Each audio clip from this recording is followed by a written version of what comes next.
books. We also have mugs, shirts, and posters with designs that we've made live. Of course, we have patches. Every Friday is Free Patch Friday. We appreciate your support. Thank you for shopping at gearwebsites.com. It's 11:59 at Radio Free America, and this is Uncle Sam with music and the truth until dawn. Right now, I got a few words for some of our brothers and sisters in the occupied zone. The chair is against the wall. The chair is against the wall. John has a long mustache. John has a long mustache. It's 12 o'clock, Americans, another day closer to victory. And for all of you out there on or behind the lines, this is your song.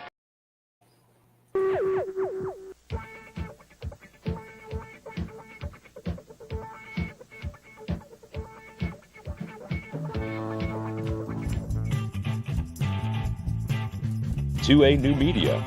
We'll talk behind the scenes of 2A Media, so grab a camera, microphone, your keyboard, or a phone, and join in the creation of 2A Media online. We'll be talking nuts and bolts, give some tips and tricks, as well as discussing software, online platforms, how to network, finance, and have fun with your 2A projects. And welcome everybody to our Daily Gun Show. We come to you live every weeknight at midnight Eastern. That makes it 9 p.m. Pacific, so it's 9 o'clock for me. That's why a lot of people are showing up to this show half asleep, and the other half of us are showing up like it's 9 o'clock at night. So on each day of the week, we focus on a different theme, and as DJ said in the beginning of the show there, on Mondays, we are focused on motivation, how to, behind the scenes, how to get content created for Second Amendment folks.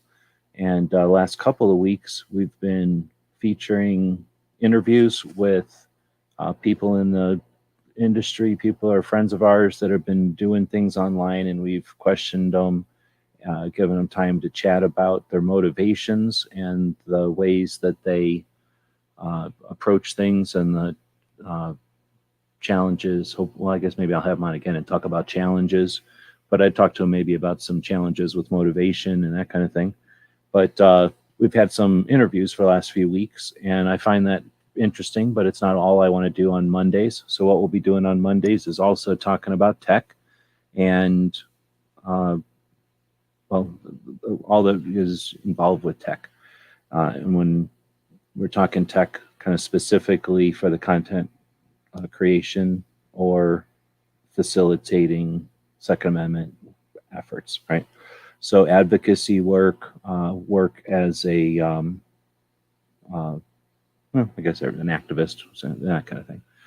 So depending on what you're doing, if you're blogging, it's going to be a different set of tools, different set of criteria, different set of things that you're going to use than if you're a photographer versus a videographer versus a writer versus radio person. There's lots of different realms out there, and I'm not covering them all, and hopefully new ones coming all the time. Are memists a category?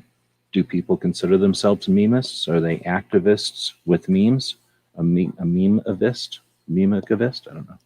Anyway, so with that kind of goal with our Monday night show, we had a show earlier today on the Gear channel, and what I'm going to do now is open up the YouTube. That'll bring us to this channel and to this show from the public side. And I won't be able to do much to the show tonight because it's on the Daily Gun Show channel and I'm logged into the other channel. So I'm only going to be able to see the show as a visitor or a viewer. So I don't have a poll, in other words, over here. But we can use this to jump out and check out some other things. So if we get over to the main Daily Gun Show channel, we have it laid out where all the Monday shows are here, all the Tuesday shows are here, all the Wednesday shows and so forth. You get to the bottom of all that, and you get to some of our other projects, including the Gear Websites channel. So this one is set out in a similar layout. You've got the Sunday shows, the Monday shows, the Tuesday shows, and so forth. We do a different theme each week over on the Gear channel also. And Monday is tech on both channels, interestingly enough. And if we dig into Monday here and go into the electronics gear reviews, that should give us the most recent video first, which would be from 8 hours ago, I guess. So this is a video over on the gear channel, our gear channel. And this gives you an idea of what you're looking at now and what I'm looking at right now, the software, or I should say the hardware that we're using. And that's also the screen shot for this video. Why does it take so long for me to see my own videos? It's so weird. Wonder if that's a YouTube thing or if that's my internet thing. So either I'm having really bad internet or YouTube's not feeding me this video. But either way, I guess I'm going to attempt to get it to shut down. So we'll just go back over to the channel and see what DJ's saying over here. So we'll close that. But basically, there's a link to the video we did earlier. And in that video, we addressed all this, the hardware, the tech that I've got going here. And then I went through and added it up. It's about $2,400 worth of stuff. The laptop was well, it was cheaper then, but now it's worth $1,800. And then all the other stuff brings it up to $2,400. And then we talked a little bit about how I use them, or the reason I set it up in this particular configuration or whatever, how it got to be this. And then put some links in there if anybody's interested in any of this stuff. So let's see. DJ saying, I remember using CRT TVs as monitors in the past and have been curious about folks do it with flat screen TVs now. Is this a thing? Are there adapters? I don't know enough about TVs. So CRT, some kind of TV, I guess. The thing about a television mainly is that it's going to have plugins for a VCR, which is, you know, some sort of tech, but it isn't computers. Computers want computer jacks in the back. So if your TV doesn't have computer jacks, there may or may not be some kind of a like adapter that'll physically connect them to each other, but you're going to be suffering somewhere, probably with resolution. And that it's not like, oh, I'll just look at a smaller piece of the screen clearly. No matter what size you're going to look at, it's always going to be blurry. And that's the frustrating part. So if you're playing a video game, it probably doesn't matter because you're not going to be able to read the score perfectly. But if you're trying to read something, it's going to probably be horrible. It'll just look like mud, or like what it does probably now when you see the words on a screen with a picture in a picture, or whatever it's called. What I'm doing now, sharing my screen. Anyway, it wouldn't be something to be advisable because they're not designed to work to each other. So it's like, can you weld the bottom of a Jeep under the the top of a Cadillac? Maybe, but would it work good? No. Like, it's not going to be better than either one of them. It's just going to be a thing you did, and that's what it would happen. So it can be done, but unless you're doing it for some reason, you're literally just doing it just to do it. You might have a situation where you need to pump something into an old television, and that's the easiest way to do it. Or that's probably about the only thing I can think of. If you wanted to, for some reason, display things on an old television and you didn't feel like trying to figure out how to get that onto a VHS tape or something, then you might be able to figure something out. But it wouldn't be for the use of the television for sure. All right, well, whatever. Then most people are, at this point, I'm hoping, aren't dealing with anything that weighs anything. Flat screen monitors don't cost anything, and people are fussy, so people will sell flat screen monitors. I see flat screen monitors at the thrift stores constantly, so it might be not perfect, but they're definitely not going to cost much. So I wouldn't even consider using a television at all. Not even consider it. Not even consider it. That would be like buying a horse carriage and saying, well, for a long time people used horse carriages, and all I have to do is get a horse and I can use it. And they can't stop me from using it. I can still take it down the road. I could probably go through the drive-in at the bank a few times. Like, they can't stop me from using this. They might get mad if my horse poops, but they can't stop me from using it. It's not illegal. That's about what it would be like using old tech.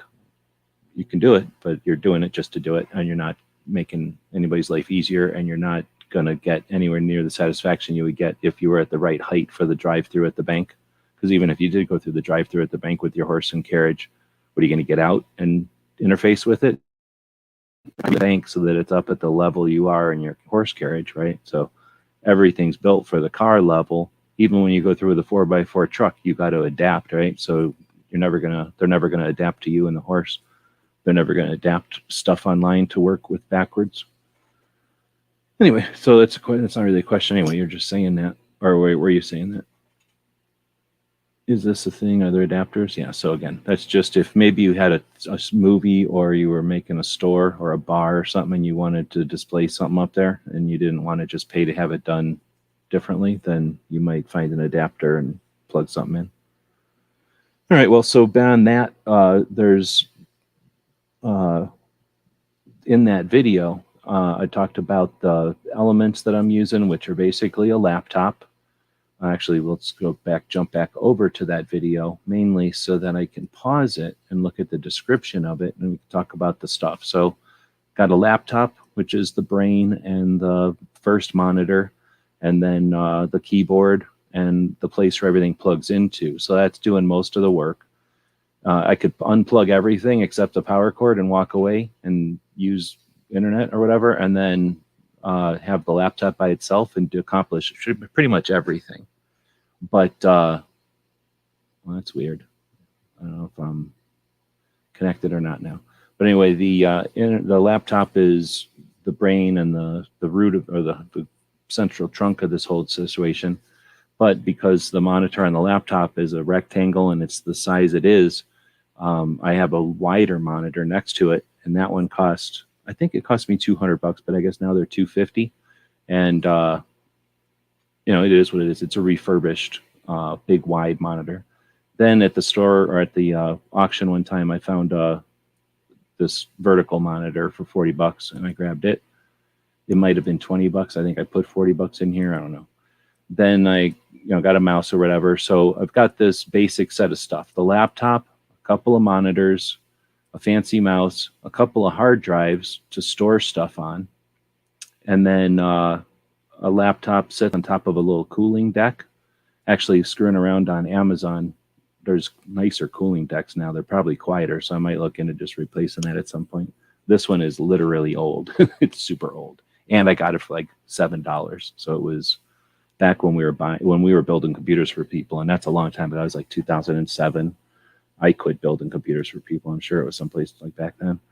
So the webcam I've got, I went back and looked at my old Amazon orders and found it. They don't make it anymore. It's like a no brand, no name one, but similar ones from Logitech or whatever are like $30. There's the docks, which allow me to basically have power strips for the plugs that are in my machine. I have more things to plug in than I have holes. So these things plug in and give me more holes. And there's two different ways. One of them's a little faster than the other. And then I have a headset. I actually got my headset at a dollar store for $12, and I couldn't find one that cheap online, so they're $20 online. So that's the gist of it, that you really don't need too much in order to get things accomplished. Now, there's people like DJ out there who just uses his phones all the time and doesn't even have anything else. You're going to be limited that way, but you can certainly navigate and do things. You're just, it's like going everywhere in a canoe. Like, you can definitely get places in a canoe, and you can go all kinds of places that boats can go. Every once in a while, if you need to go somewhere you can't go in a canoe, you can pick the canoe up and get it there anyway, right? Or leave your canoe and walk over there. But the problem with having a canoe is you're carrying around approximately half a canoe's worth of stuff, because otherwise it'll sink, right? And then that's it. Like, so everybody else might be driving around a pontoon boat or some kind of speed boat or some sort of four-wheel drive truck or some kind of airplane, and you got the canoe. So it's cool because it'll get you a lot of places, but it's kind of like a motorcycle or a bicycle. It's cool, but it ain't gonna do everything for you. So then you can get yourself like your pickup trucks or your car type of computers. You can get yourself your semi-truck type of computers. The kids will get themselves a race car kind of computer, right? None of them are perfect. They all got their limitations. The big ones are slow as hell. The fast ones are useless like a canoe. They're just super fast, but they're useless. And then there's the motorcycle and moped things, right? There's the people that just use inexpensive little tablet things as computers. I don't know what those people are. And then, like I said, then you can go all the way crazy and have it like an RV maybe, where you set up your regular computer, either a laptop or tower, and start attaching things to it and plugging things into it and going real crazy, either for a specific purpose or a multi-purpose. So anyway, tonight what I thought I would do is mention the other show. We kind of dug into it already, but mention the other show and just talk about tech. So if there was any questions, I asked people earlier if they had any questions to throw them in there, but nobody did. So I've just been rambling here. Nobody's really been asking any except for that one that DJ put in there. DJ saying he's been to some ATMs that adjust the viewing screen. Oh, I've never been to one like that. And then the tilt the whole interface panel with four-way. That's interesting. Let's see. Got to be careful with scaring people. People freak out with big stuff. No, he's going to be driving a boring car for sure. I'm just addressing some questions that are coming up here. Let's see, DJ is saying, I remember the first under monitor power conditioner switcher for a PC I got back in the 80s. I wish it had a cooling capacity back then. So what you're talking about is the basically a giant power switch, or how much I say, a power strip of outlets, but you would plug all your stuff in the back. Your switches would be up front, and the thing was huge, and it would lay underneath your monitor on top of your computer.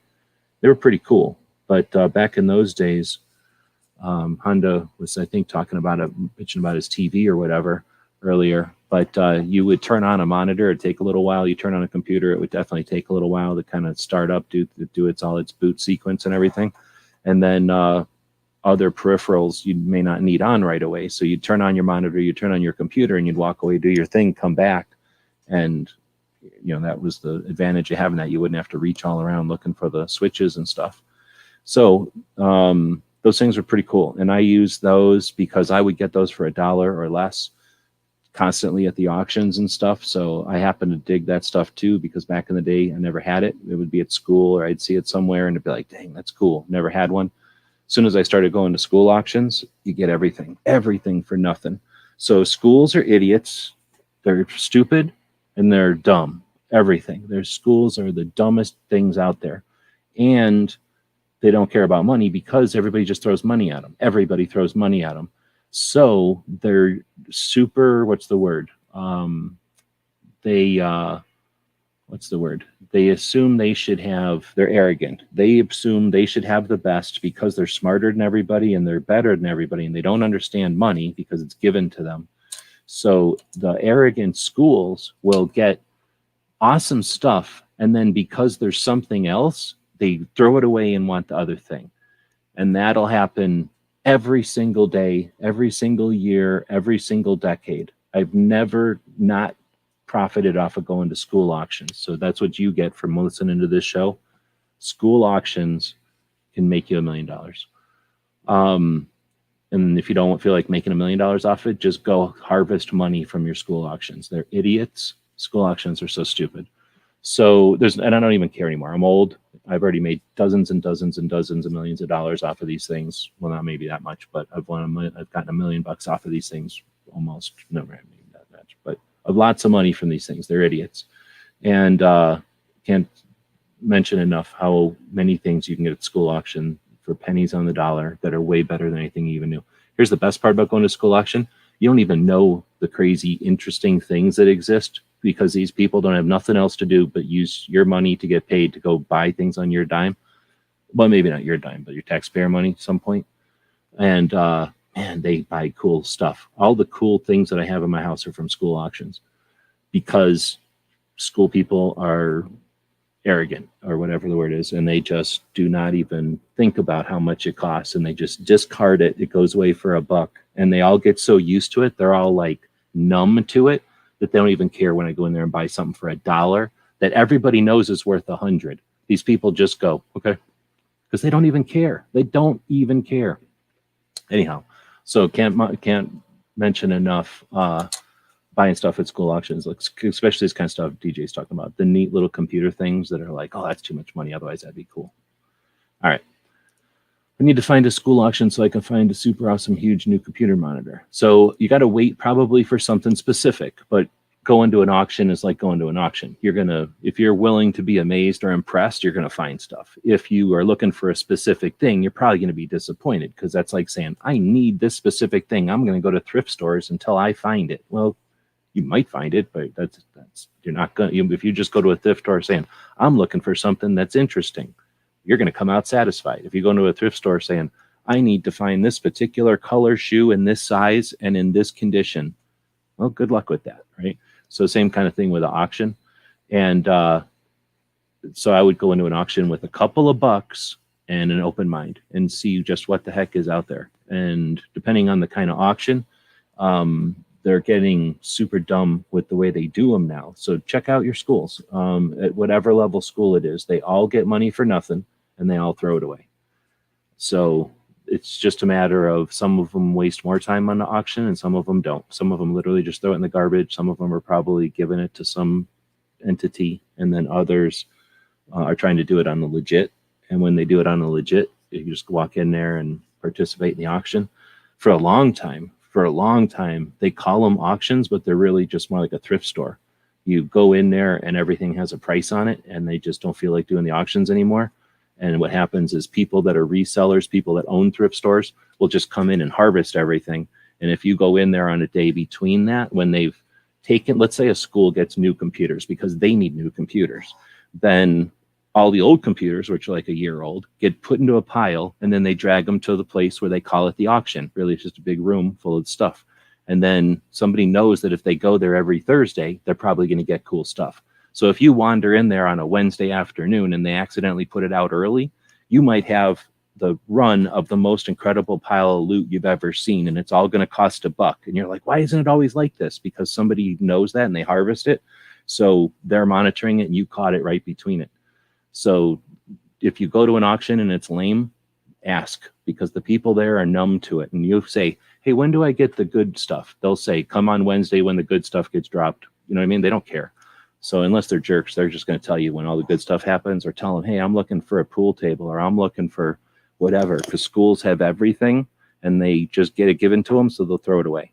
So if it's a pool table, if it's a giant couch, if it's like medical equipment, computers, food stuff, they'll redo like the offices, and there'll be a bunch of office furniture.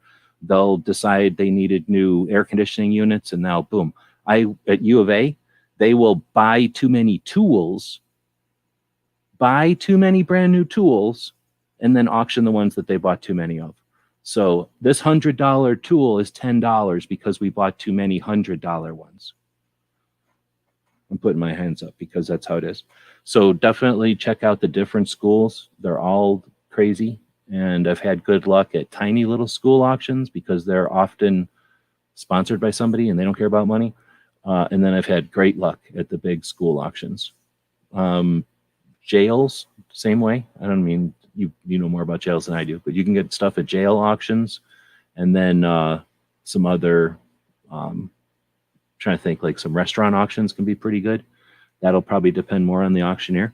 Hey, since we're talking about auctions, let's talk about Pot of Gold auctions, which is a cool auction place. And I'm going to have stuff in it. So I'm going to have, speaking to this guy, this dude here made a set of 1911 grips. Anybody remember those? Well, let's say if we went to Pot of Gold auctions, which is an auction house up in Phoenix area. Look at how slow my internet is. This is a factor of YouTube censorship. Clover will deny it, but my internet's running slow because of YouTube. Now we go over in here under buyers. And then here's the one from tomorrow. Wait, is tomorrow 17? Yeah. There's one from tomorrow. Then there's none. Then there's one in June. Then there's another one in June. Then there's this one in June. And then there's the July 12th one. And if we open that one up and look at what's in here, we'll see things such as grips, daily gun show custom. What? So if you want to bid on the grips that Daniel made, or we call it erstwhile, but whatever, boom, then you can go bid on them. So they don't have pictures of them up there yet, but custom set of aluminum 1911 grips have been engraved with a hex pattern and internally engraved with DGS to commemorate the daily gun show. Grips are extremely high quality. It would make a great addition to your 1911. Boom. So we'll get some pictures and chat more with you on how to talk about them or whatever. But then that's one of the things that's up for auction. Also going to have a Romanian G kit up here. Surplus MD63 Romanian G AKM parts kit with original populated chrome line barrel. This kit is still in the original bag it was packaged in from the distributor, which has been open enough to see that the front trunnion is dated 1982. All parts appear to be matching via our food catalog at blah, blah, blah. So there'll be pictures of that up there later. And then there's some other things up here. So I think I got about 4 or 5 things in this auction. And this is looking to be a pretty good auction. So we'll talk more about that. But as far as school auctions and stuff, also government auctions. There's the military that sends out stuff, and that's been up or down. So you just have to kind of do some research, because I haven't lately. But when you research it and figure out where the good interfaces are, the government is always giving stuff away. That's a given. It's just that the interfaces have changed over the years, and sometimes the portals or the ways that you interface with the government auction system have been more frustrating and less frustrating, kind of depending. And I haven't done it because I don't like buying the stuff from auction and then having to ship it like sight unseen. I like to go look at stuff. And the Davis Mothan here in Tucson quit doing it. So I used to be able to go onto the auction. So if we were to go to Google Map and open that up, this is what Tucson looks like. Eventually, Tucson looks like this. Tucson looks like this. Come on. So it'll say airplane boneyard. Jeez, stupid. So then how do you flip it? Seriously? Look how slow this is.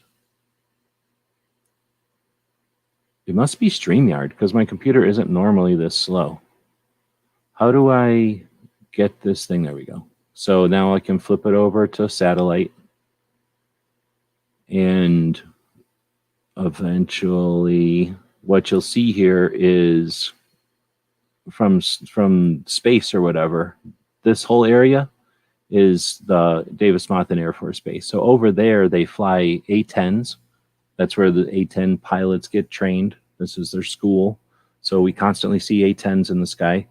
Then over somewhere here is, I gotta think about it. Over here is the other airport, the regular airport. Where's the other airport? There's the other airport is for like airplanes, like regular, what am I trying to say, passenger planes.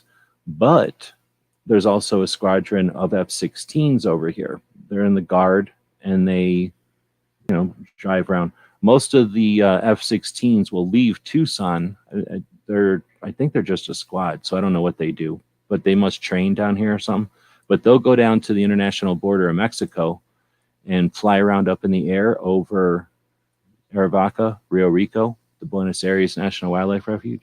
They'll fly around up here and shoot at each other and shoot off things. It's really neat. It's not like Top Gun or nothing, but it's basically like watching 2 little noisy dots in the air, and it's pretty neat. So then the rest of the time, though, when you're hanging out in Tucson, you've got the base over here. You've got this part, which is, they're calling it the boneyard. And then over here is the graveyard. So the graveyard is when you see movies like Harley Davidson Marlboro Man, those kind of things, when you're driving around in the wrecked airplanes or the airplanes that are missing chunks off of them, super old airplanes. These planes are never going to fly again. These are spare parts that they leave in Tucson because they don't rust. So there's giant numbers of them. And if it's fun to look around, because you can look around from space like this, but you can tell these old 52s, they had to chop them up because of the SALT talks, I think, the SALT negotiations or something like that. So these are some 52s that they chopped up, it looks like, and they salvage pieces off of them, right?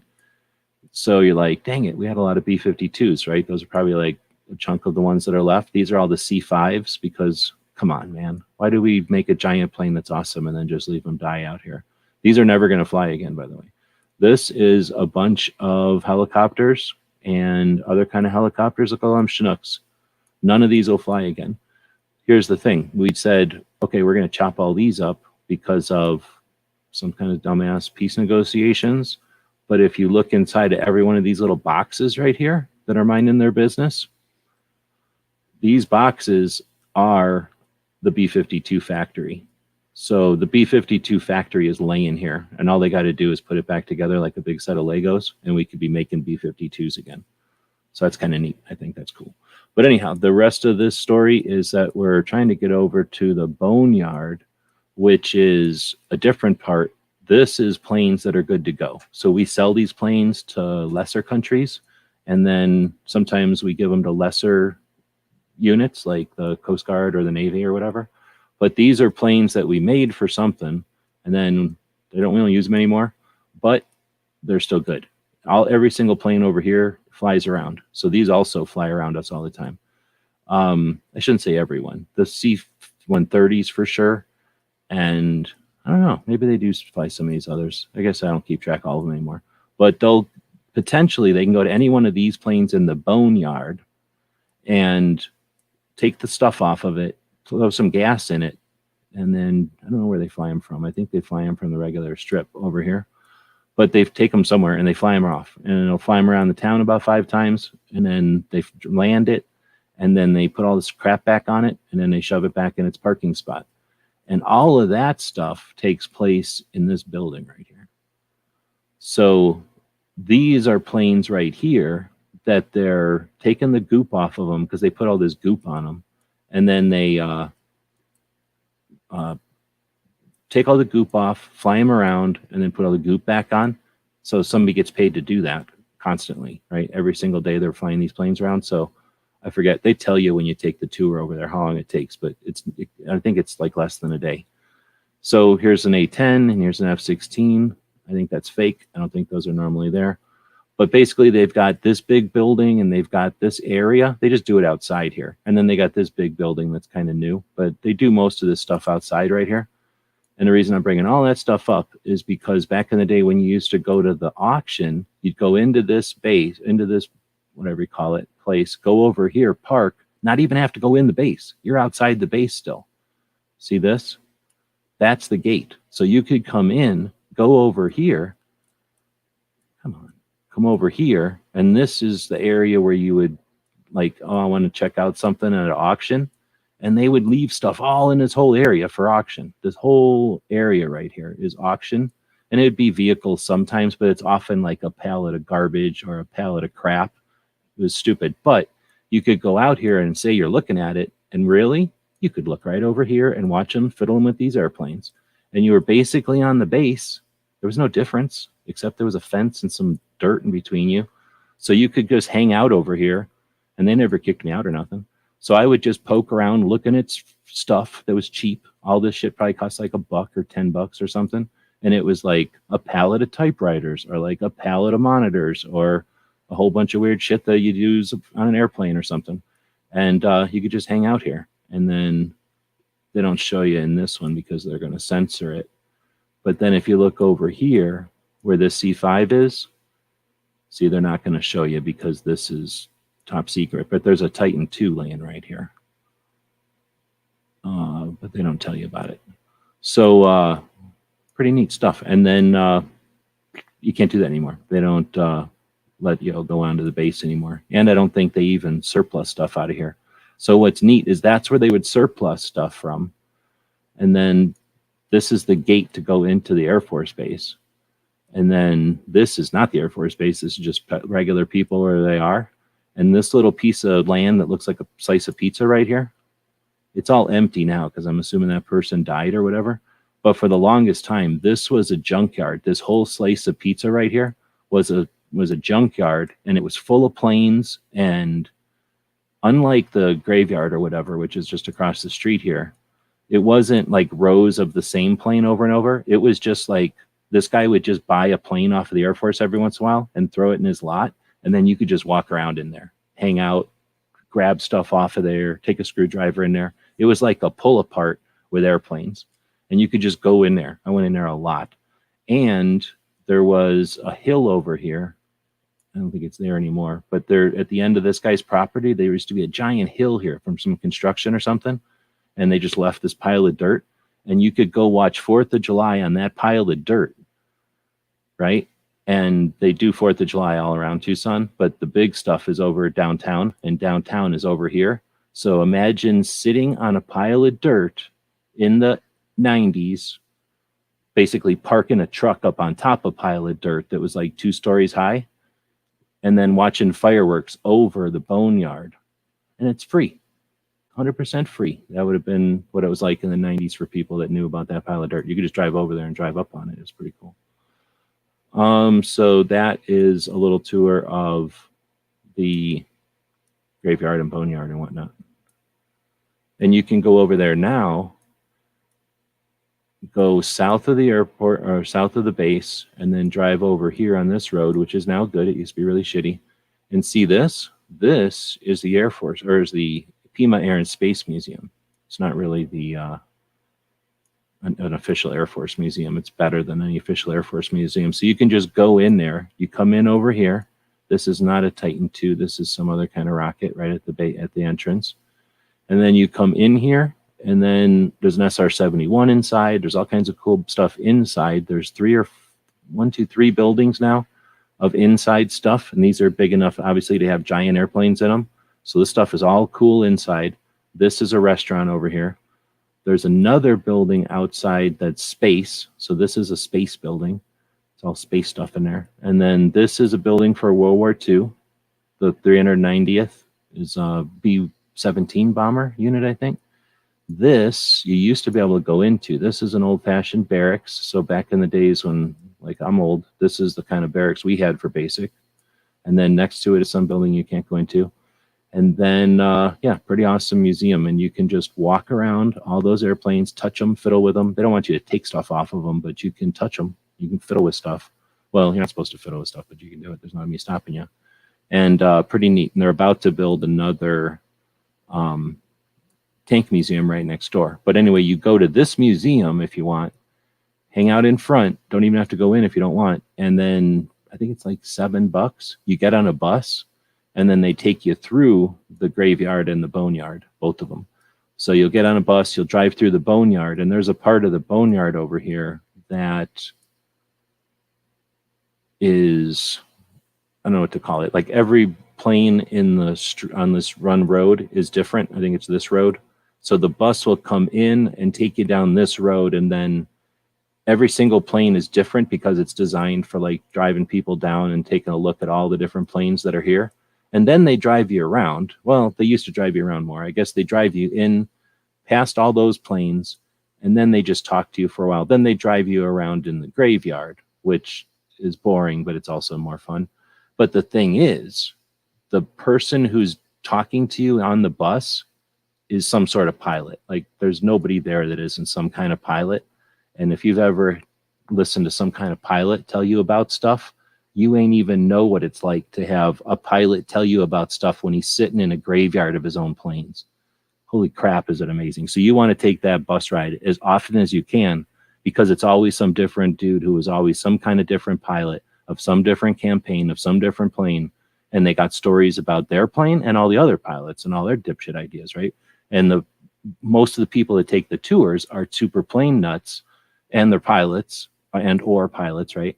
So the conversations that have happened on the tours of this place are great. They're super cool.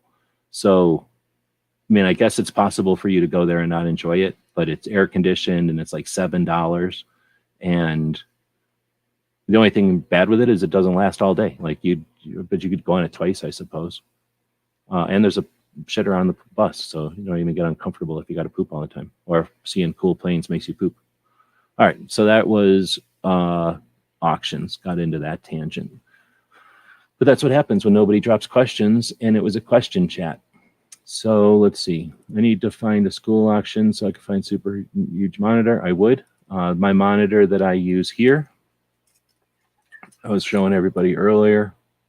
It's working. And then do this. This is my laptop. This one is super wide and it cost $200 because it was maybe a $300 computer that I got refurbished. So somebody didn't like it, they fixed it, and then I bought it. This one is, I don't know what size it is, but it's the kind of computer or monitor that can go this way, like a regular sucker, and then it can go up and down, right? Because it has to go up because it can then tilt. I think it's called tilting. Make sure the wires don't get caught. It'll tilt to full vert if this thing was even. But anyway, it's full vertical now. And then I can run I was showing earlier, like if I had that's a real size piece of paper. So I can get stuff, boom, easy to read. Actually, that might work for barbecue, right? If you can't find something, these are, I think they're either $20 or $40 at our auction. I'll take a picture of how many of them are there, but there's usually at least a dozen of them there. Nobody wants them for some reason. They're not that great, but they might be good for barbecues reason to look at this at a really low resolution so that you get big, letters and whatnot. So for me, I'm running that thing through a port on the side, but it's a USB port that goes to a thing that one of my friends gave me that is about $25, and that's this little thing that looks like the size of a candy bar, and it looks kind of like a power strip. It's just plugs into my computer on USB-C, sorry, and it looks like a candy bar, but that's what this monitor over here is plugged into. So now this is my computer. This one's plugged in as a monitor. This one's plugged into USB, but they're all acting the same. And whenever I don't want to use this one, I just shut it off and it leaves me alone.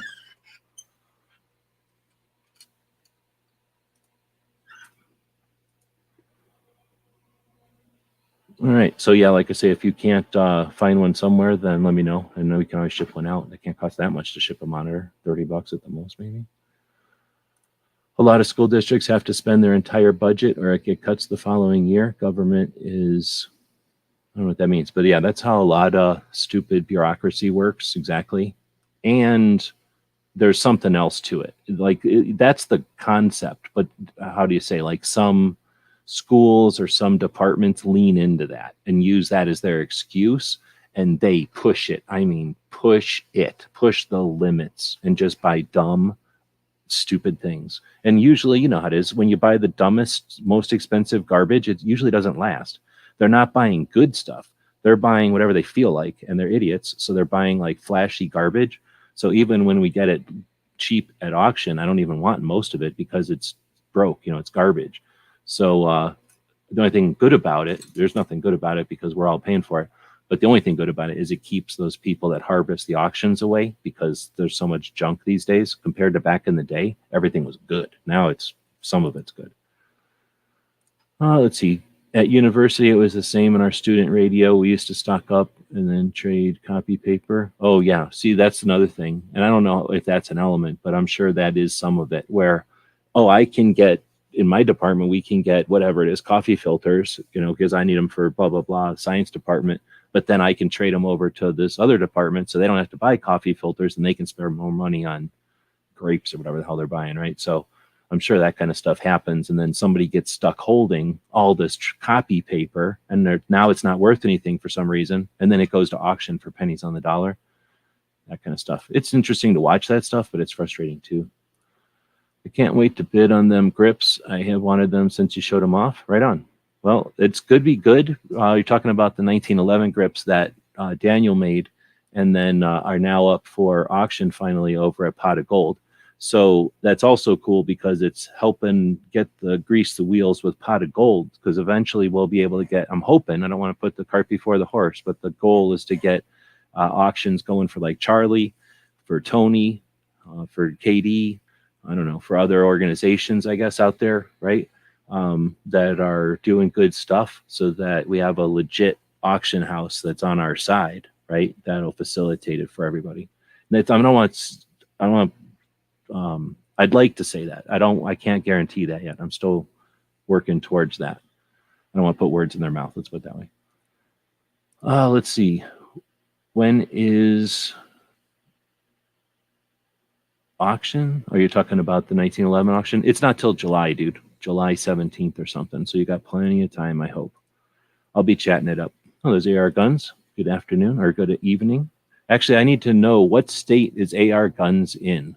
Let me open this thing up so I can get that accurate. Unless it's in Florida, I got to make an edit to a project. And I keep forgetting to ask you. So if you're still out there, what state are you in? And then there we go. So then we're back up to where we were. So basically, I wanted to, in this show, spend some time not interviewing people, but going back to the tech realm. And I don't mind doing these kind of just all over the place chats because scripted garbage is garbage. Okay, thanks, Georgia. That's good enough. Appreciate it.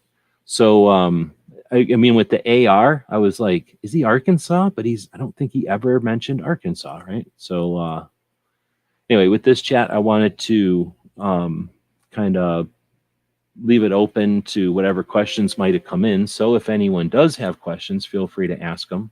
So right now, you're just looking over my shoulder, I guess. What I'm doing is going into, I guess it opened up automatically the last thing I had open, which was the tactical quiz board game thing. So I'm going to close that, save changes. How about no? And then I'm going to try to open my recent files and go to the gun channels map.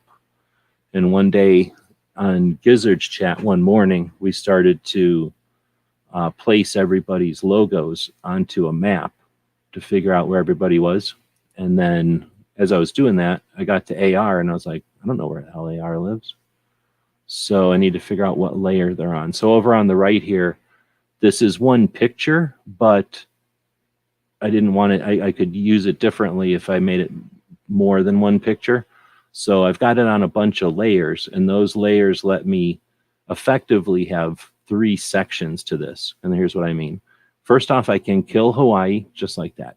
Keep that in mind, Hawaii. I can kill you just like that. Alaska, same thing. I don't even care. Click, click, and Alaska and Hawaii toggle on and off, right? Like they're nothing. And then the rest of this is in 3 sections. So I'm going to go ahead and click that off, and click that off. And we've effectively... Maybe not effectively. Nope. Oh, you know what it is? I have this on.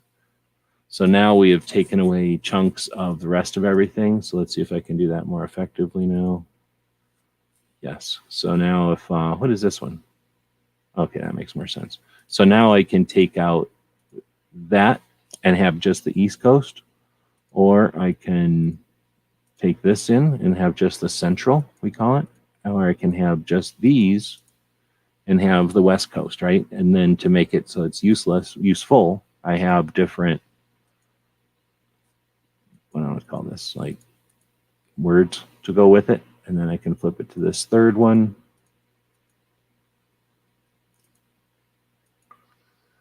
And same thing, have the appropriate headings or whatever.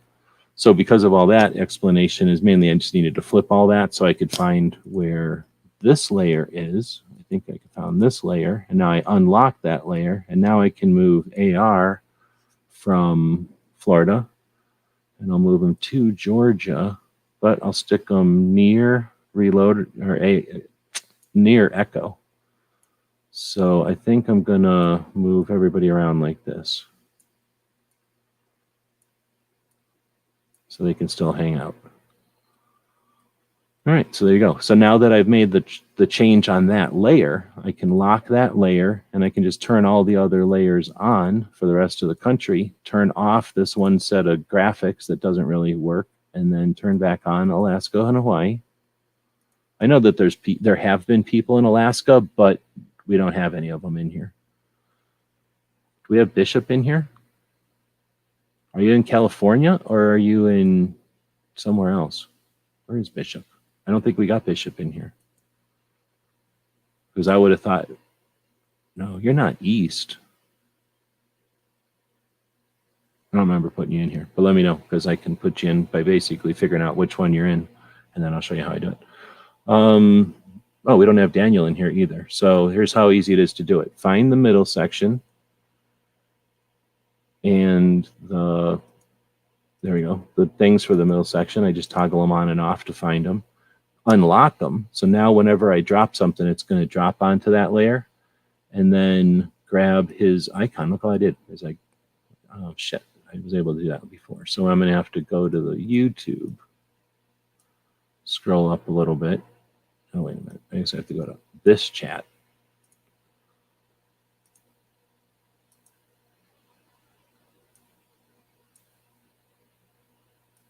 And whenever it decides to show up, it's already muted, okay. And when I can take one of these logos, maybe.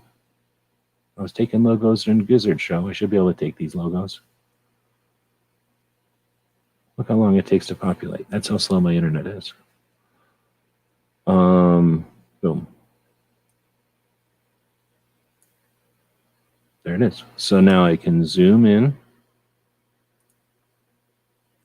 Oh, that's a bad one though. So we won't use that one. Instead, we will stay on that layer. We'll delete that. And then we'll just place a different one from, I don't remember what year that was from. 20? Yeah. And I should have one that's a white. Yeah, it is this one. And now I can just place that. You're up here.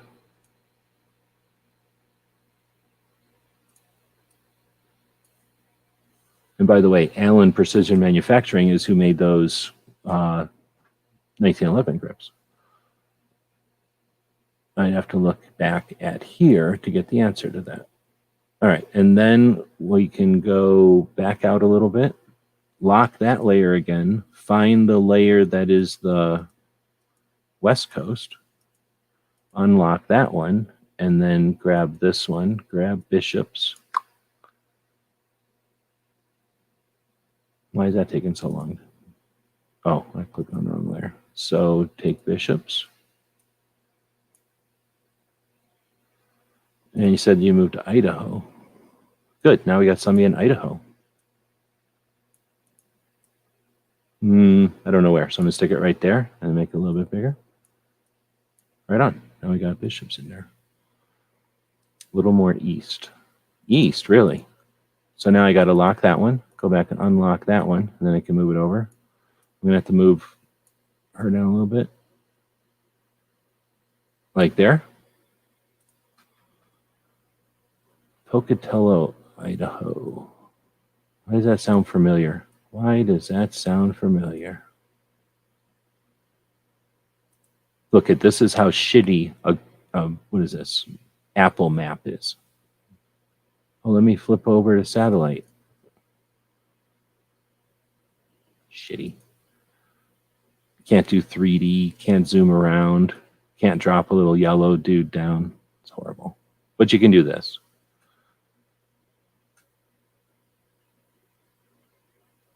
Yeah, I don't know why I remember. Oh, wait, depending on when it drives out, I must have driven through there. I probably driven through there. Oh, I guess I had to. I guess there's only one road through Idaho. I must have driven through there. Cool. All right, so I guess I'll move it. So we'll go back over here, open that layer, and move it to there, right? Oh, yeah. Cool. So, I think the other reason is because... am I crazy, or are you near... you're not far from... Or are you far from... Oh, why can't I think of it right now? Frontier Arms. They're in Wyoming, I think, but aren't they like right here in Wyoming? I just don't know if this is a mountain range. Obviously, if that's a mountain range, then you're nowhere near them. And this is the Tetons, so I guess there's a reason why there's only two roads here. So you might be physically near them, but on the other side of the Rocky Mountains. Or I'm crazy and they're over here, but I don't think they're in Idaho. All right, cool. So now we got both of those on there. And we got AR guns moved over. So now I can go to this file, and this is the raw file, right? This is my editable file with all these little layers and stuff. I'm going to turn back on this graphic, which is more the centered graphic for the whole thing. And now I got to save the file itself so that, it saves those edits or whatever.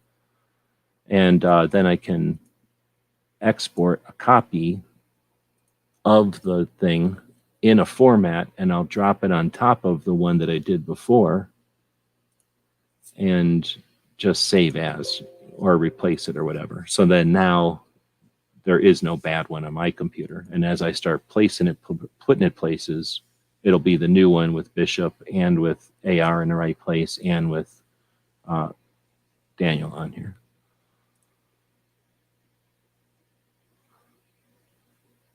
Right on. So then, again, kind of just looking over my shoulder, Echo saying what's going on. I'm going to close this. I don't think I need it open anymore.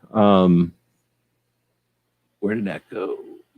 Echo was saying what's going on. So I know you're just saying what's going on, but I'm going to use that as an opportunity to kind of describe why this show is such a mess tonight. And it's because I'm just doing a Q&A show. I save that, and I'm going to close it so I don't forget that I have it open and screw it up or something. This is Adobe Illustrator software, which is pretty powerful stuff. So when I was showing the computer before, it's an $1,800 computer these days. And that is because, oh, I guess I didn't finish my thought there. What's going on is tonight we're just doing an open mic, ask questions about tech type of talk, and riffing on that. I've just been finishing some tasks and doing some things live. And we got a little bit longer to go here, but I don't think we'll stay live more than a little bit more here. But I guess I was going to riff on Adobe a little bit. I'm not going to, because now that I realize that we're close to an hour, I'm not just going to constantly wander off in different directions tonight. So we'll leave it at that for the most part. If you have any more specific questions, tech questions, not specific, but questions, then feel free to throw them in there before I wrap it up. But I'm going to start wrapping it up.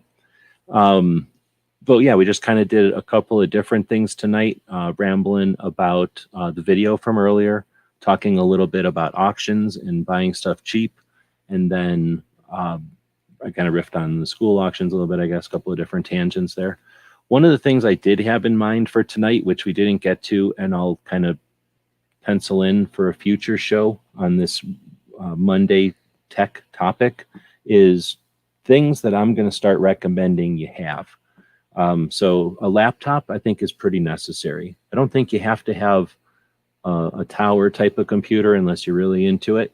But I think that having a regular laptop is a necessity. Having something that's more powerful than a tablet or a phone, in other words, something that is more portable than a tower, something that you can get work done on that's comfortable with the keyboard and everything, and the laptop being self-contained. In addition, just being 2022, laptops are not fragile or they're not unknown. Like, they're a pretty standard thing. So I'm going to consider like a laptop one of those things that you probably would want to have and at least have the skills to use it or whatever. But along those lines, I was going to start, or I was going to have a show where we dig into those kind of things. And I think I'm going to include the drones in there, like a drone camera, as I've been playing more and more with this one that's at like the $200 level. So it's not super fancy, but it's not a toy either, right? It's somewhere in that middle ground where it's, the best toy you can get or the cheapest good stuff you can get, right around the 200 level right now, which is, everybody's money worth something different to everybody. But $200 is approaching a toy for some people and a novelty for some people. And if it is a piece of equipment that you need, it's not a major investment. However, it's a little bit more than most people are just going to frivolously throw dollars at. So I can see where a lot of people have not gotten a drone, either because it's complicated or the price. And I'm going to tell you that they're, and the one I'm using is not the most sophisticated by any means. And I don't think it's the cheapest by any means, but it's definitely not expensive, and it's definitely easy to use. So what you get out of a drone is there's no way I'm not going to recommend a drone to anybody anymore. For almost, I think a household should have a drone. Let's put it that way. If you've got kids, if you've got more than one project you're working on, let's say you just want to see what's going on your roof. Having a drone allows you to do that without hurting yourself. What if you want to help your friend out and see what's on the roof? What if you're prepping or something and you want to know what the hell was that noise over there? What is going on? You can send a drone up in the air that can be looking at anything and come back down, and that's intel, that's reconnaissance that you cannot do with a radio. You can't do that with a periscope. You cannot do that safely any other way.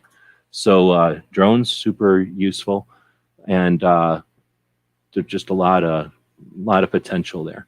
Then the other thing I'm going to say is a 3D printer. Now, obviously, I'm talking about things I have experience with, but I have definitely seen the light with these things. And because we had a chat a little earlier with Matt, Never Enough Ammo, him complaining and whining about how he doesn't want to get a 3D printer because he's too scared or whatever, made me, made my, the hell, Matt, kick in, right? And that made me talk myself into the fact that I've been thinking about it. Now I'm definitely on the side of you need a 3D printer in your house, period.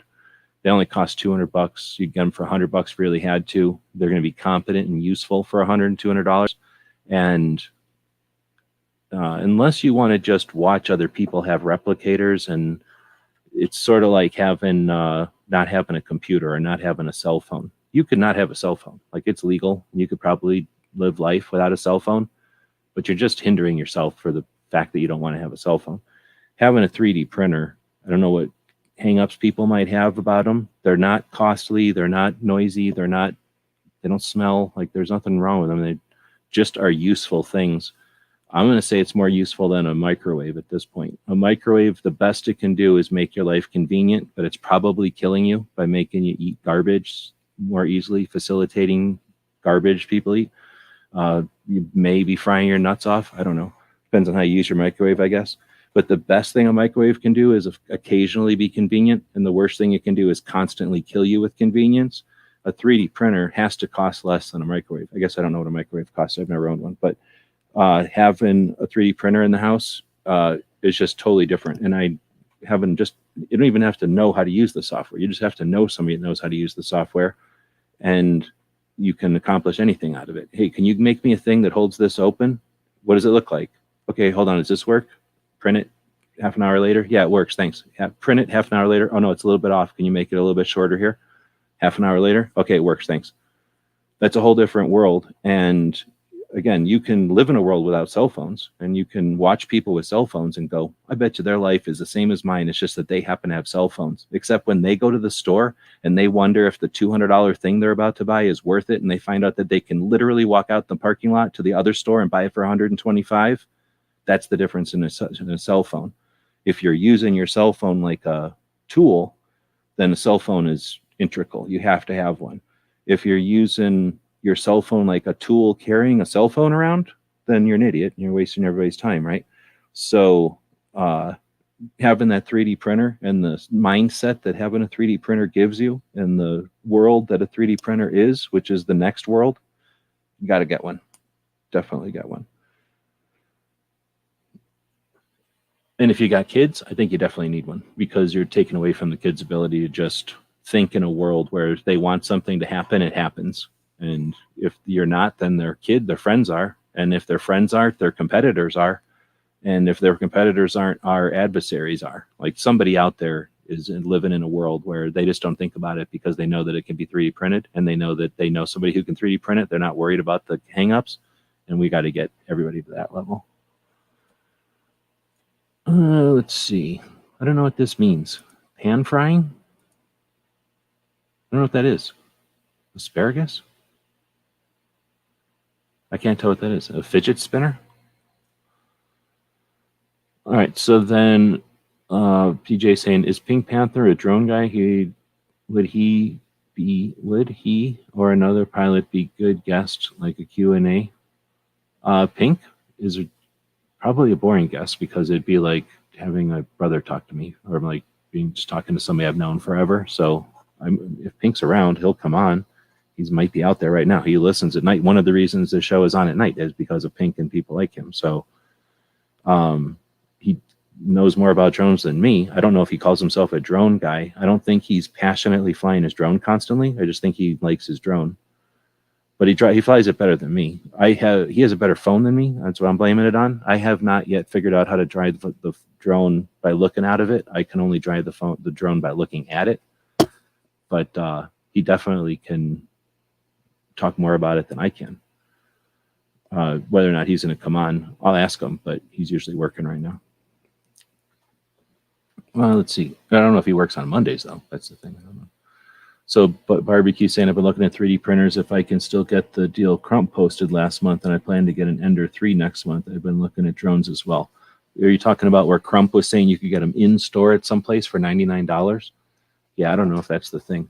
Here's the deal. I was just doing links to everything, and I think an Ender 3 Pro, which is the quiet one, and that does make a difference because they don't make that much noise, but they make noise. And if you get the quiet one, then they don't make any noise. So the 3 Pro, and there's other reasons, but the Pro is the one to get for sure. Night Strike just bought one. I don't know if he's out there, but I think they're less than 300. So I'm thinking I would recommend getting a Pro. So if that one's 100 and it's not a Pro, I would recommend getting the Pro anyway, even though it's not 100, because I have that one and I ended up using the shit out of it and breaking all the parts that I had to upgrade. It's basically a Pro now anyway. So if you use it at all, you're going to break the parts, and that's just going to happen because they're plastic. And I thought, oh no, I'm just going to not break them because I'm fucking not an idiot, right? Well, they broke because they're plastic. Oh, if it was a Pro for 100, then heck yeah, dude, buy like me one. I would have another 3, definitely. In fact, I would say that's one of the neat things about having the printer and being familiar with the printer is I definitely can see where people can make some side change or just help people out, be useful with them things, because once you kind of got comfortable, once you're comfortable with it, you can make parts. Like, it's not a problem. Like, you can, as long as you know not to do something crazy, delicate or flimsy or weird or something, you know, if it's a solid part and you just need it made, they're pretty useful. Yeah, no worries. If you had any questions, feel free to throw them in, AR Guns. Otherwise, I'm just sort of, like I say, doing an open show, offering any insight I can. And I didn't really have any guests on or anything, so it's not trying to say like I know everything. But wanted to have a show focused on this, on tech, just because it's an aspect that I think one of the reasons why am I doing this, because I think sometimes we overlook it. I definitely do this all the time. I'm not like super tech, but when I came into this whole community back in like the early 2000s, I was super tech. I had worked at AOL. I had worked at Microsoft. I was still working at Microsoft, and my shit didn't stink. Like, I knew how to work computers. I was selling computers to people. People were paying me money to ask my advice. So, you know, I felt like I knew what I was doing with computers and stuff.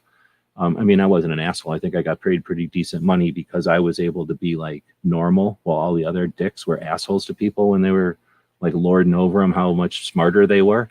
And I would try to tell somebody like, hey, you know, here's just like a car, or it's like your ice cream machine or whatever. I try to just get it to where they weren't worried about it and then fix their issue and get them moving with their life so they didn't have to glitch on it or be scolded about how bad they were.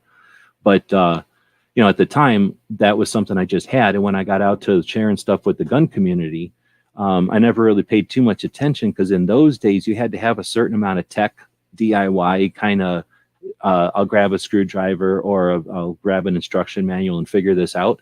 There was still that mentality. The internet was fairly new, and the people that were using the web were either very familiar and they didn't ever have a question, you know, they were beyond my tech level, or they were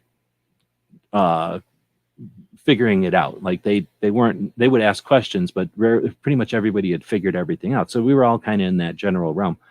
You fast forward a few years, the mid 2000s, internet starts to go faster. People start using smartphones. So the internet's on phones and people are getting comfortable with that. Music is on the internet. So, you know, the internet is more of our time spent. People are watching Netflix and shit like that. So you get, or maybe not that early, but once you get into 2009 and 12, you know, now people are watching their movies online and on their phones and that kind of thing. Everybody has high speed. Nobody's slow. So it's a whole different internet, and plus it's plug and play, like push a button and you're online. So now you get people early 2000s, no, not early 2000s, early 2010s, right? Where now you get people that they're all over the place. Some people are never clicked a computer on before, but now I'm on the internet. You know, it's a little bit different realm. So somewhere in there is when I started to go, we're dealing with people who aren't on the same level. Like, some people are tech and some people aren't, and they don't always ask each other, and we assume a lot of stuff. So, you know, I'm not like Clover, where I'm always reaching down to the lowest common denominator to help everybody out, because to some extent, I want to kick you in the ass. If you don't know shit, go figure it out. It's not the olden days. You can figure this shit out. But at the same time, you don't have to do it alone. So I'll attempt to explain what I'm doing, or attempt to offer some direction, but I'm not going to say here's the path or here's the way. Number one, there is no way, right? There's just ways. And two, I might do something because of the way I like or did or something, and that might not be the best way. So the best thing is really to say, here's the way I did it, here's the way they did it. Let us know how you did it, and if it's necessary, let people know that you found out something that saves time or saves money or something. But for the most part, that's what I'm trying to accomplish here, is just have a show where we chat about the behind the scenes. If we were at the range and all we ever talked about was our targets, if all we ever talked about was some element of the shooting range, we never talked about our rights, we'd be up shit creek, right? Every once in a while, we got to talk about our rights. If we did all this stuff, we never talked about safety, at some point we'd be up shit creek, right?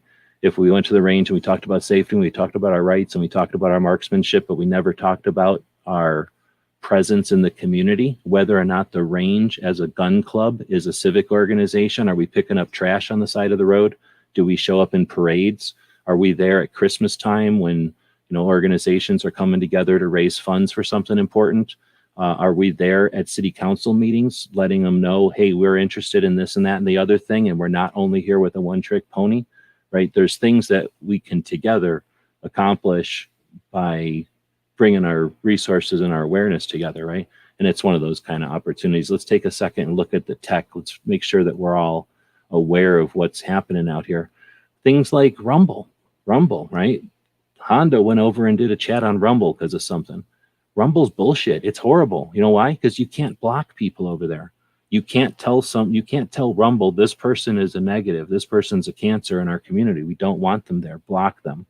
What good is a platform if you can't discriminate people that are going to cause trouble in your community, in your chat? If they're going to get in there and just say horrible things in your chat, you don't want to be live. You don't want to have that associated with your shit. And if you can't kick them out, that's a useless platform. So that's where, having some of these focuses on the nuts and bolts hopefully save us all some time. So we're not, we're learning from each other's mistakes, right? We're learning from each other's successes. Hopefully more successes than mistakes, but we all know we need both. Let's see. I love tech. I worked on them. Worked on what? Used fiber. I'm not sure what you're talking about. Maybe I missed the part with that. We have an Ender 3, Ender 5, a Pulse XE, and a Prusa. So I don't know what the Pulse is. I thought yours were way bigger. So maybe what I was watching, you put together your 5, and I was thinking it was much larger. But now that I have the 5, I see what's going on. And that I'd rather have Bishop on to talk about printers, because I know they've used printers a lot than like I think Pink has only had the one drone he gave me and then the one he got.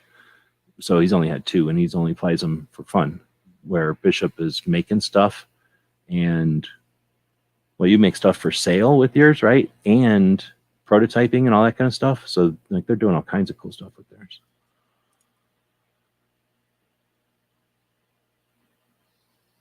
All right.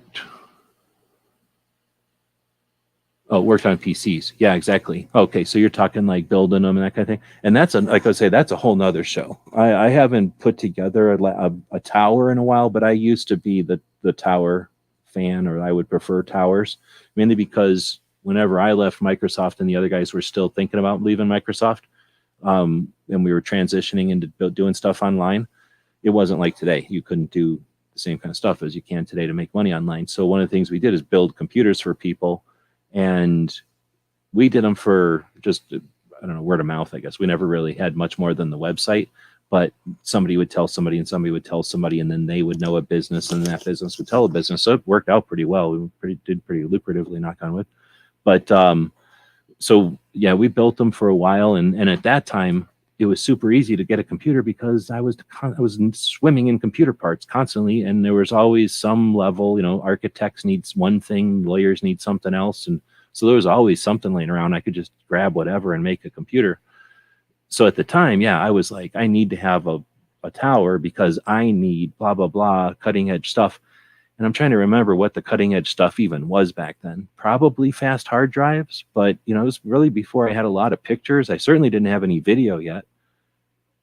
Dang, I don't even know. Maybe music? I wouldn't have cared that much about music. I'm wondering even, that'd be interesting. Actually, it'd be kind of cool to get Joe over here and to chat about what the hell we even did with our computers. Half the time we would put computers together just to have, just to make it be, just to have them together and then to connect them to each other. We were into networking them for whatever reason. Like we thought that was funny. So we would just put old computers together and network them and then take them apart. Like that was all we did. But anyway, I used to really be into the towers. But then at some point, I think go into SHOT Show, and then probably in 2009 and 10, when I started to travel more with the projects, having a laptop was necessary. And then as laptops were just more and more powerful and less and less fragile, I became less and less interested in being tethered to the tower. And for a while there, towers were all about the peripherals also. Just having extra things was easier to plug into a tower. And, it's not the same anymore with the fancy USB strips and all that. So that seemed to get people going. So Gunmetal is saying I was a tower-only person, skipped over the laptops till now. And I think a lot of people went from towers to tablets.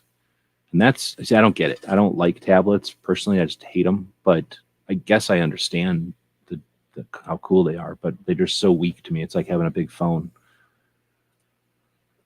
Mostly focused on Bishop's Gun Barn, working on setting up the new 3D printer area at the house. SCSI hard drives. Oh, man. I have this thing that I plug in. It's like a toaster kind of. You plug the drive into it. Yeah, no, that's the SCSI drives, right? So, yeah, I got tons of stuff on SCSI drives. So that's another thing that I kind of mentioned I wrote a write-up for the video I did earlier today. I made a write-up and made it kind of like a blog post over on Patreon, just to make it look easier to read, because it's so hard to read the descriptions of videos on YouTube. They just look like garbage. So divided it up and made some URLs and stuff. And as I was digging through there, what the hell was I saying? I was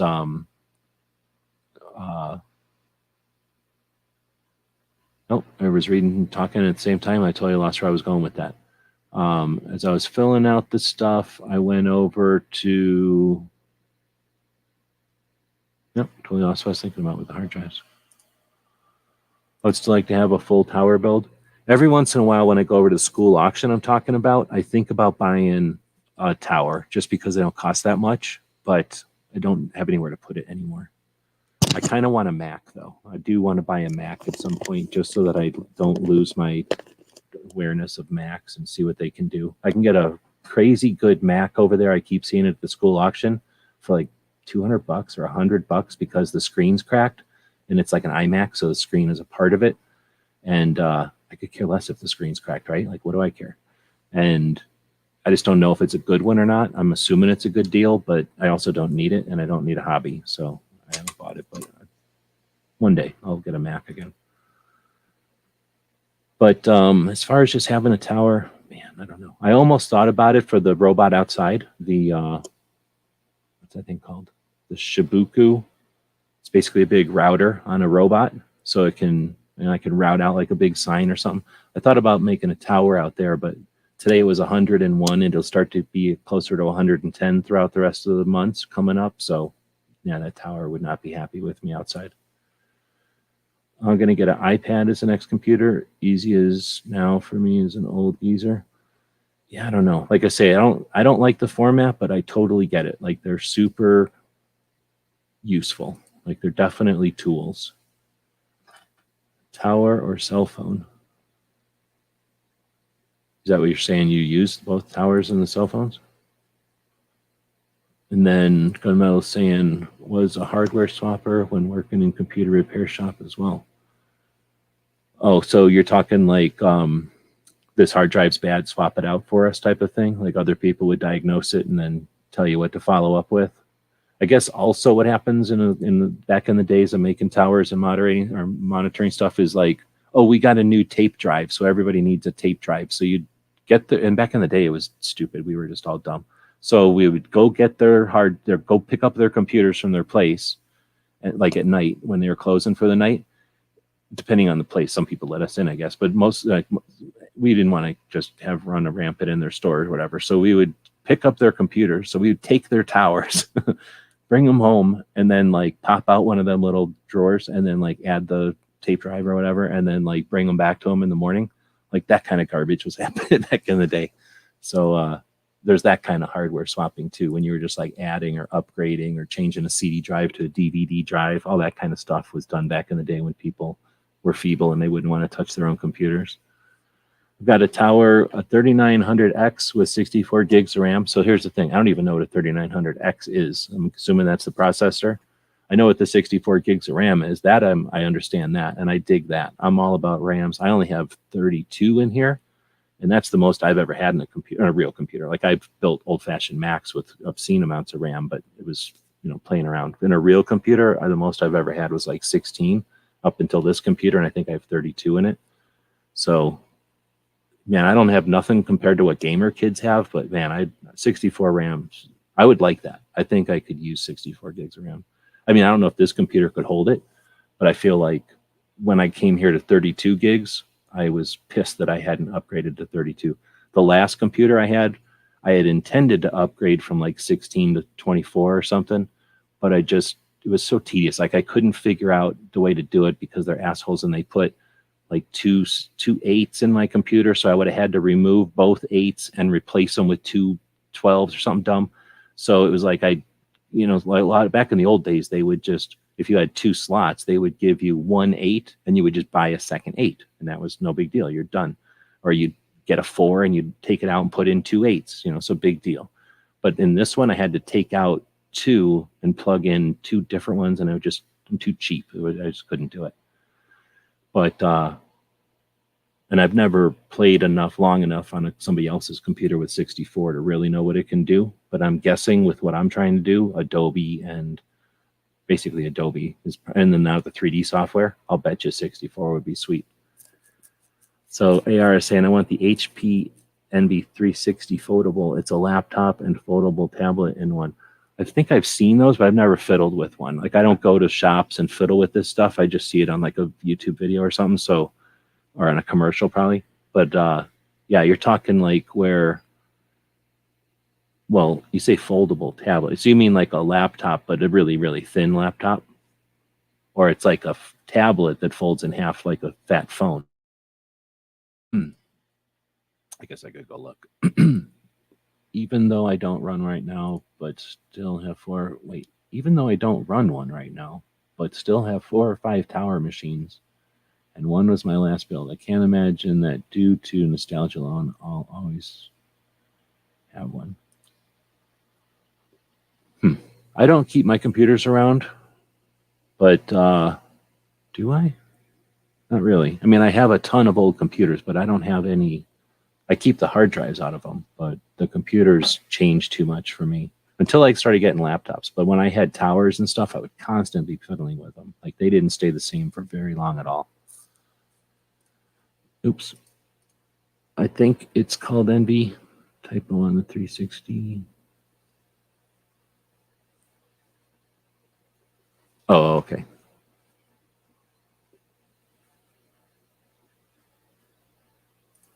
When I started, I've had Macs since forever. I think my mom used Macs when I was a little kid. So I don't think we ever had an Apple II, but I had Apple IIs at school. So of course I've seen an Apple II. But we had, for whatever reason, I think my mom got one from work, and then she was a Mac person because that's what she got at work, right? So she had them, and I would eventually get them. Like eventually I got one. Either their work had them for cheap, I forgot. But eventually I got one. So I had Macs, and I started on Macs when I was a little kid. I mean, I started on garbage, like weird stuff from the Air Force and whatever. But the computers that we had, like an actual computer, was Macs. Like I was comfortable with them. So then I fast forward a bunch of years, and I go work for AOL, and they're like, hey, does anybody know how to work a Macintosh? I'm like, yeah, I can work a Macintosh. So I went straight into Macintosh stuff as soon as I got there. And you know how people think about Macintosh people? Like, oh, those people are weird and naive with their pinky up. Like, that's how we were. We were assholes, and we were like elite because we knew stuff we knew everything everybody else knew, but then we also knew Macintoshes, so we were thus better than them. And the customers, I don't know how many people know the story of AOL, but AOL was built for Macintoshes, and then it went to other computers. So the real users of AOL were Macintosh users, and Macintosh users always think they're better than everybody. So we were the support and the teams for the Macintosh people. So we were already helping the best of the best. So we had this like extra layer, plus I got paid more. So it was pretty awesome. So for me, I've always had a fondness of Macs, and here's the best part. Macs don't break or nothing. They just always work. So what happens is people are idiots. So you would just have to talk to them on the phone and be like, oh, don't step on that. And then to be like, oh, okay. Literally, they were doing dumb things. So you just tell them not to do the dumb thing, and then it would work for them. So you look like a genius because they think that, oh, computers are so scary. And then it's like, oh, here, don't step on that, or don't close your drawer on the keyboard. Oh, okay, now it works. Like, oh, see, I fixed your computer. I'm a genius. Anyway, Macs are magical in that respect. So I had a lot of fun with them. And then basically, just a little side note, because I was in that Mac thing, I got in line for other stuff that was awesome. So I got to do a bunch of cool stuff at AOL, all because I was in the Mac queue, and I only got in the Mac queue because I knew how to work Macs. And man, all that stuff, that's a lot of memories right there. So they're not good so much. They're okay, but they're fancy. They're okay, but they're fancy. They can do stuff, but not everything. And they're not the best at anything, really. They're just good at a couple of things, and they got their own little world over there. But I haven't used one really since 2000 maybe. Like, I've touched them and fiddled with them. I've owned a couple of items, but they're just so different. I don't even try to learn them anymore. Comprehensive gun store management system. Oh, is that the thing you're talking about up here? No. Setting up a new printer. No, I thought you were talking about something else. Don't bother. Screw Apple. Interesting. The problem with Apple's now is it's not just a different operating system.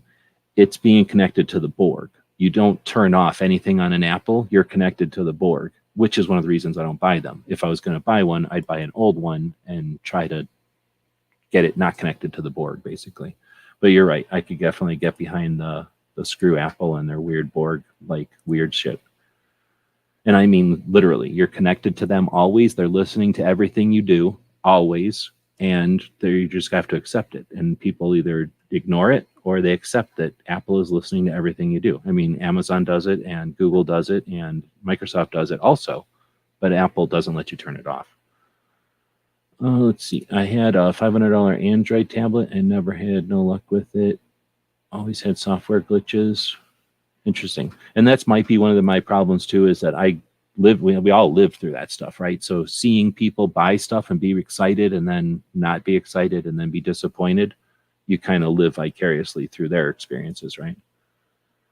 Oh, Echo saying on a processor, 12 core, 24 hyperthreads. I don't even know what that is, literally. And I know a lot of shit back in the day, and I don't even know what a hyperthread is. I know what buses are, and I know what cores are.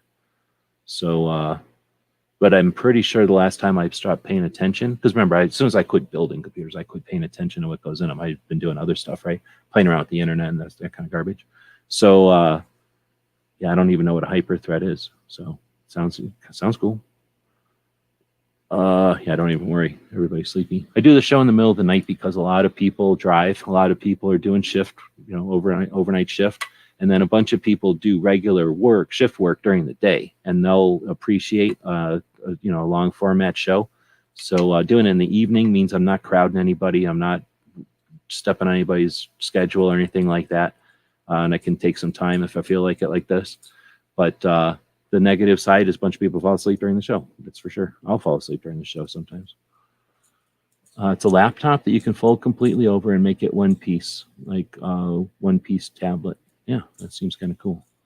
And then the other thing, I guess, besides them being weird, was that they wouldn't always run the same software. And I don't know if that's such an issue anymore, that we don't, because we don't really use software as much as apps, right? So we're all using like services and systems, and half the times those are cloud-based or applications. So they really don't care what platform they're on, in other words. So that's not anywhere near as much of a issue as it used to be, I'm assuming.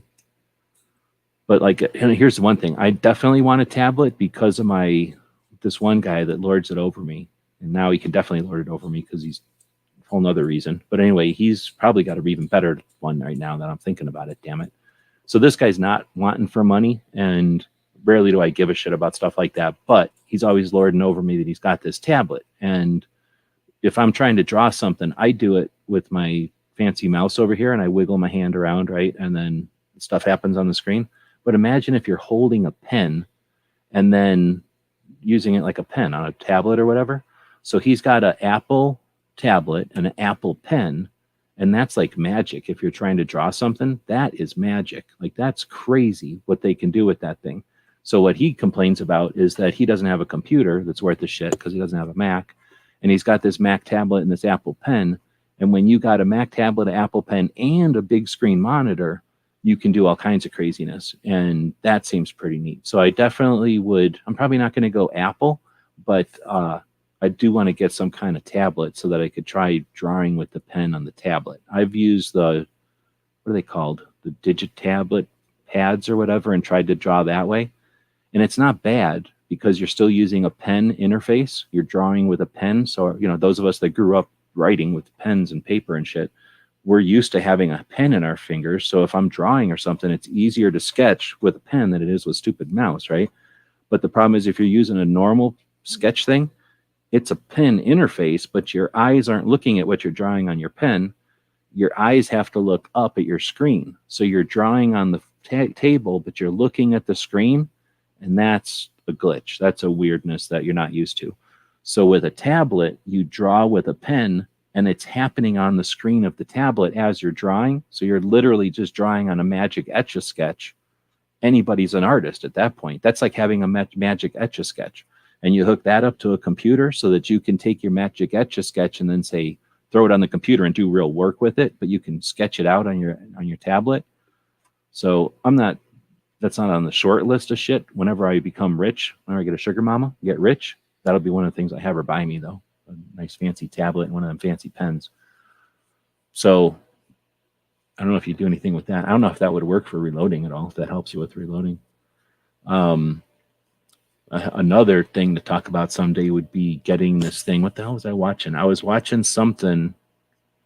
Oh, no, it was reloading. It was watching somebody talk about some annealing thing, and they just bought some kind of counter, and they set it up, and it makes a little count every time the little annealer drops a round near it or something. It might have been on an AR show, or I mean, it might have been on Echo show. Actually, could have been on either one of your shows. You're the only reloading shows I watch. But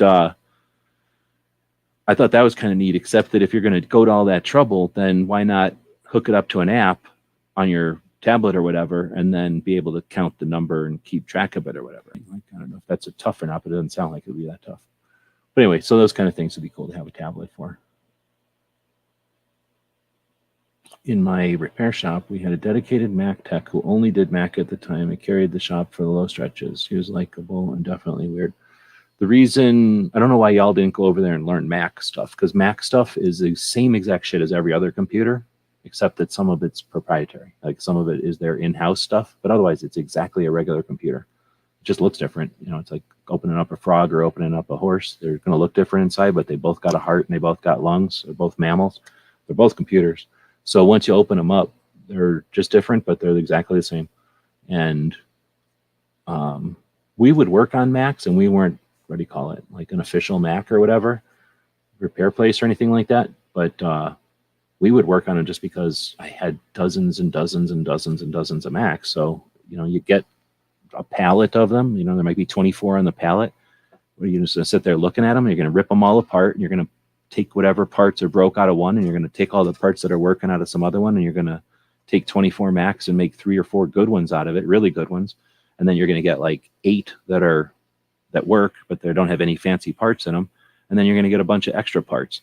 So that's my experience with Macs. Was the most part was just ripping into them and rebuilding them. But a lot of times shops think you have to be some kind of special genius or some shit when they're actually easier. And then inside they're exactly the same. And they're easier because you don't have any upgrades. Like there's no third party anything really for a Mac. So you take out the Mac hard drive, you put in another Mac hard drive. Super easy.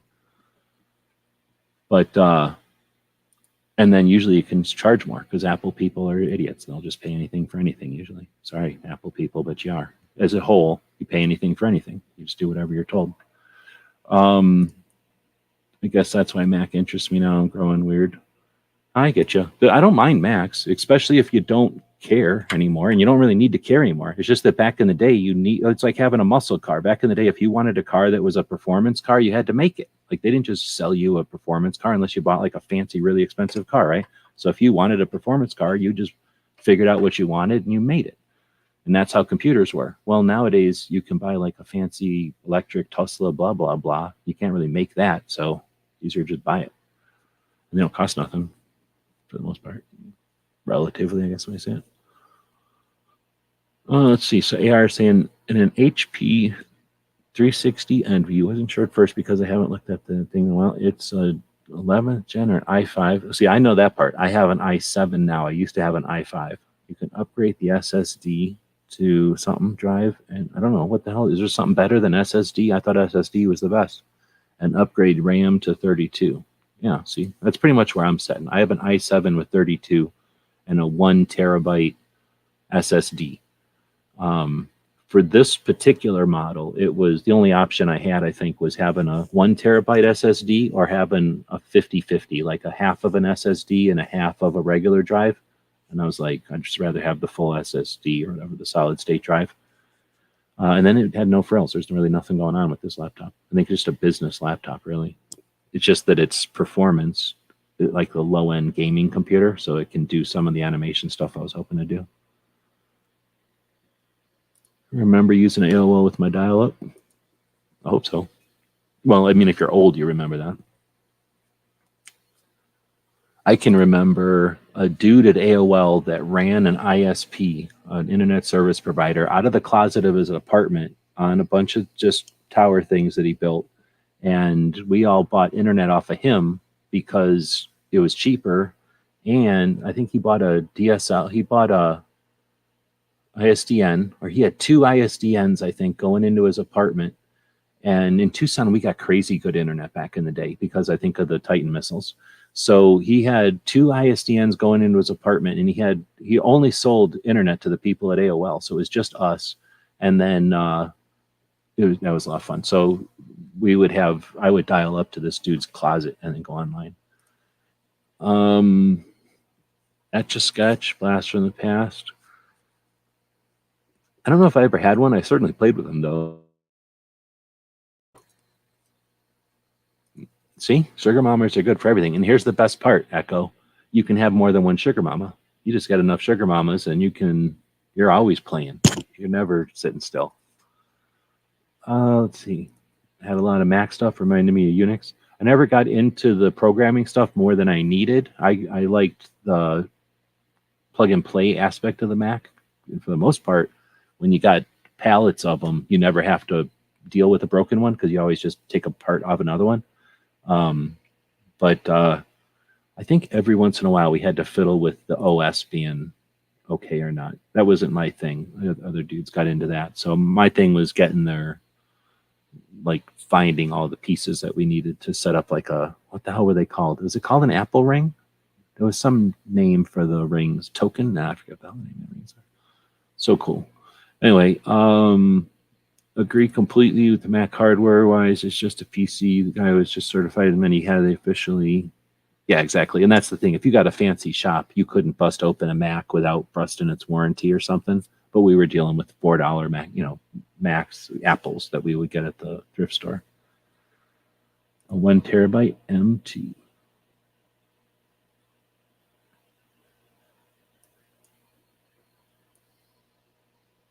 Oh, I see what you're saying. Not that you upgraded the SSD, you just upgraded it to a 1 terabyte. Or does M2 mean something that I don't know?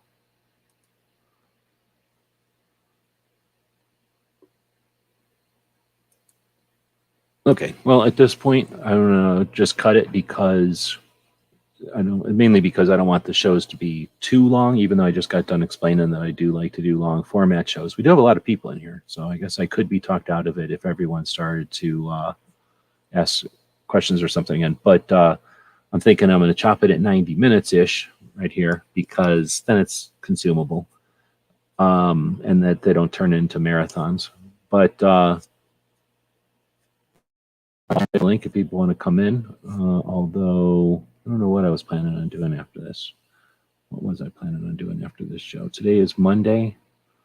I don't know. Let me know if you want a link to after chat or not, and we'll start wrapping it up here. But again, only because not because we're not having a good chat, only because I don't want to make these things 2 hours, so that people don't even click on it. Although this one isn't going to be all that interesting for people to listen to in the future, I imagine.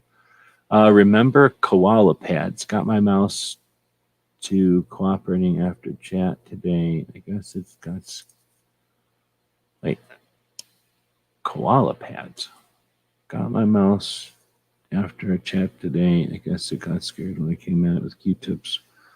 So I don't remember koala pads. For some reason, I remember the logo. No, you know what I'm thinking of is the thing in the bathrooms for the little kids to change their diapers on or something. So no, I have no idea what a koala pad is. You know what I'm talking about? In like the Walmart bathroom, they got that thing for changing babies. Doesn't it have a koala on it? I was thinking of that, and I'm pretty sure you're not talking about that. I remember an old AOL account, chat rooms, dial-up, bulletin boards. Actually brought address books was current when it was printed. It would literally explore the web. Dude, AOL was a lot of fun, and for the most part, it was a cool place to work at. The folks were pretty cool, and they didn't have a lot of weird issues or nothing. It was like a little bit petty, like some businesses or whatever, but man, just such a neat place. There was lots of upward room to go. That was the thing. The AOL was the kind of place where when I first got there, everybody who starts there pretty much got their jobs to be tech support because that's what they needed most, and that would allow them to evaluate your whatever, what kind of work you could do for them or whatever. There was this one kid that in training, and then as soon as he hit the floor, he had already started hacking stuff, and he had broke into stuff and hacked some stuff. And just like what you'd think, like watching a movie Hackers or something, just like being dumb, just a kid. He's like in high school. Anyhow, long story short, that kid got hired and moved to Virginia. So I think he was 18, and he was just gonna do this job because whatever. He's probably just looking to figure out new ways to hack shit. And literally, they seen that kid and were like, "Hey, you want a job in security?" Boom, moved him to Virginia. I think he still worked there when I quit. You kind of keep in touch with your training team or whatever. That kid left right away, but every once in a while somebody would say, "Remember that guy?" But it was that kind of company where they, I don't know, there was just no rules, I guess. Microsoft was a little bit different. It was more like working Microsoft was exactly what you'd think like working for Microsoft from my experience. It was just like having a job at IBM or something. It was just like, here's what you do. Here's your expectations. Here's your evaluation. Thank you. Have a nice day. You got compensated well. I mean, it wasn't like we were getting rich, but everybody was happy. Well, most, how it is. Most people are happy. Still don't know what a koala pad is. Again, I guess I could probably look it up. I'm guessing some kind of cooler pad.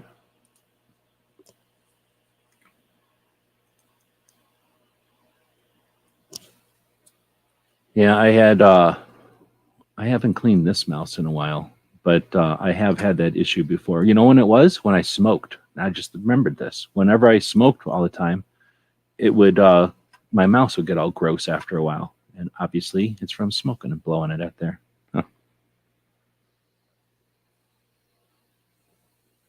Huh. Do you mean 10 viewers? Yeah, there's been quite a few viewers all night. They're just not. Well, I guess people are chatting. I shouldn't say. It's just that. Well, let's count. 1, 2, 3, 4, 5, 6. Did we already get AR? Nope. 7. I think we already got Bishop. DJ. Yep. 8.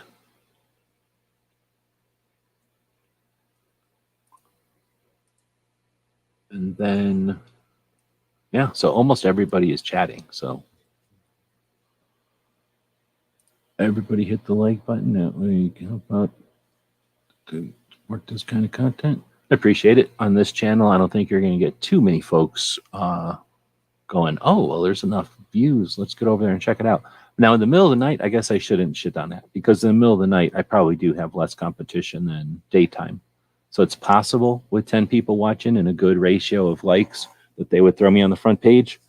But I think they probably don't like the idea of a giant blue screen doing nothing. Like, I'm sure that they'd rather see something happening on the screen, or at least if I did this and it made that thing wiggle, like they would at least think that's something that people are looking at. Because when I'm doing this, I'm pretty sure that's like the least option that YouTube would want to promote on their front page. But I don't know. Let's see. It was like a Etch-a-Sketch that went into the Apple. Oh, an Etch-a-Sketch that went into the Apple. Basically an inverted touchpad with a stylus. And look at your screen and look what you're drawing. What? What? No, I definitely didn't know about that. If I knew about that, I would own them, because that is insane. No, I did not know about that. Are we talking about an Apple? An Apple II, you're saying? Holy shit. No, I never knew about that. Here's the best part. I have at least, we're talking the kind of boxes that you would use for moving, right? The kind that weigh as much as a 50 BMG. I have at least 3 boxes of Apple II shit that I've never even dug into, because I hoard crap like that. So I might have one and not even know it, is what I'm getting at. I don't really care about that crap. It's in like a corner and I never go in there. And then the other stuff is in a shed that I never go in. But yeah, there's Apple II stuff. One time more than one time, I got a pallet of stuff and there'd be Apple II things in it. And I would go, nobody's buying this, because nobody was buying it. But I liked it because it was one step between an erector set and a fancy Lego robot set. Like, I knew I could take an Apple II and do things with it. I just didn't know how. But I knew that it was basically the same kind of simple robot brain that every kid was using in every kind of robot class. So I would take my Apple II stuff and throw it in these boxes and just sit on it, because I wasn't going to throw it away. It was cool Apple II guts. And when I'm getting stuff from Apple II, I'm not talking like I went to the store and bought Apple II stuff. I went to the U of A and got their stuff from the auctions. And the U of A was doing astronomy, radio astronomy. They invented the modem over ham radio, whatever that's called now. They invented, well, they do optics out the ass. They do tons of laser stuff. I got so many lasers from U of A, and I would sell them for big money back in the day when they were I was probably dumb, but they were big, giant lasers, and I would get them for nothing, $1, and then I would put them on eBay and sell them for $50, $100 in a moment, So yeah, the stuff I got at U of A is like weird prototype boards and stuff that's like all soldered weird. And the reason I keep it is because one time I got an Apple II and it's got Steve Wozniak's signature on it. So I was like, what the hell? And I got that in a pallet of stuff for $1. Maybe it was $2, but I think it was $1, because I would not want Apple II stuff, but I'm also cheap and I didn't want to like just watch it get thrown away. So I would take some of it home, sort through it, throw most of it away, and then keep the stuff that was interesting. And that's what's in those boxes. So I'd never worked on it or played with it or anything, but dang, that's kind of neat. And it would be quirky and lame compared to what's now, but it would also be chunks of history that would just be super neat. So I'm not all that interested in digging into those boxes, but whenever I do, I'll try to remember that there might be something like that in there. The thing about the Apple IIs is just that they would build crazy cool space age stuff like that, and it would be just kind of a version of it. And then it's not till many years later that they were able to, make it cool or make it Star Trek like, or, better. Nobody really made anything for it, really. Well, that's the thing. Nobody made stuff for it, but at the U of A, they made stuff. They would just make one-off stuff. That's the other problem, is you don't know what it is. It'll be like a board, and sometimes I can go on eBay and find out nowadays like what it was. But back in the day, eBay wasn't any help. I didn't know what the stuff was. So sometimes I would look it up and it would say, oh, that's a testing board. And I'm like, this certainly isn't a testing board now. You know, it started out being that maybe, but then they soldered stuff to it, and it's a lot more than that now. But sometimes it's just a board with a bunch of weird stuff, and then probe wires coming out, and I have no idea what the probe wires were supposed to go to. You know, it might have been like a radioactive lab or a geology lab or I don't know, something. And it was also for the Commodore 64. Interesting. I never got into the Commodores. I never owned one, and they never had them for free at the school. So the Apples I was into because I owned them. They worked for me. You know, they helped me out at AOL. And since I was a Mac tech at AOL, and you didn't get Mac qualified, everybody just knew you could work on a Mac or whatever. So, you know, he was a Mac person. If I would go to the store and find Macs for $1 or something, or if I go to the auctions and get a pallet of them for $1, I'm a Mac guy in that respect. You know, I would buy them. And then after a while, whenever I got into Beyond doing all that kind of stuff and started doing quality at AOL, which was the best job anybody could ever have. Every once in a while, they made a new AOL. Do you remember? Like it'd be AOL 4, AOL 5, AOL 6, or whatever, AOL 4.5, like whatever. They would come out with a new AOL. They were paying a bunch of us to sit in this place, this really awesome building that was sort of like a spaceship. We would sit in there, and you couldn't even get in there. Our bosses couldn't even get in there because it was all top secret and shit.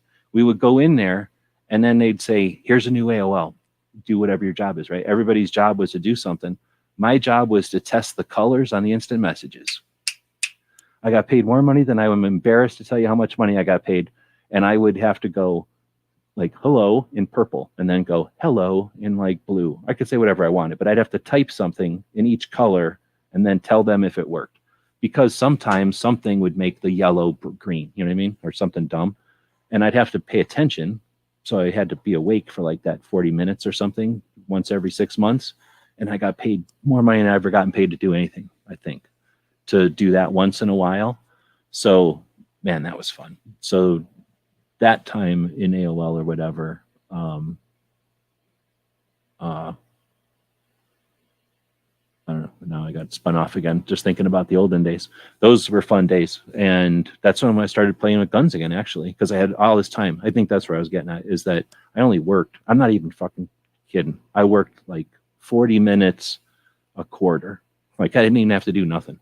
So I guess what I was getting at, now I remember, is back in those days, they didn't want you to just leave, but they didn't also care. So, you know what I mean? Like for the rest of the 6 months when we weren't doing anything, they were technically just paying us 40 hours an hour, 40 hour, we were on salary, but 40-hour paychecks to be ready. And every once in a while they'd be like, oh, we're going to need you on Thursday. And they'd be like, oh, can you imagine like a bunch of people getting paid to do nothing?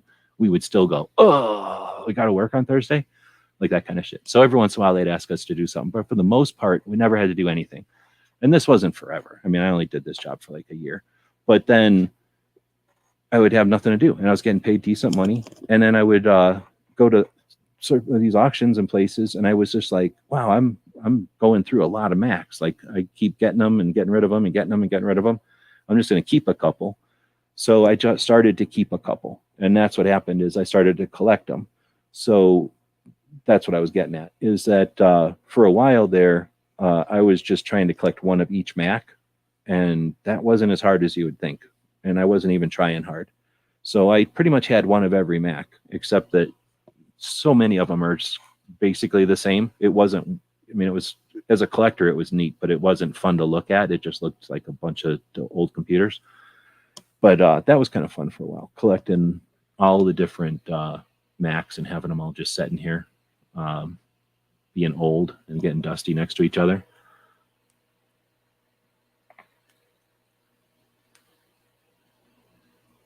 But I think we're losing people at this point. IR said he's taken off. Did we lose Echo already? Oh, no, he's still partying on.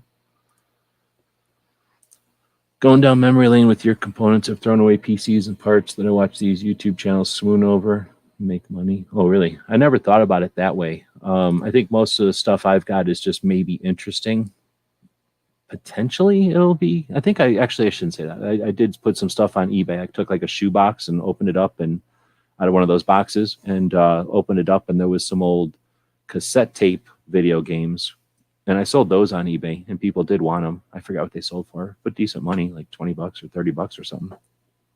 for things that didn't cost me anything, I guess.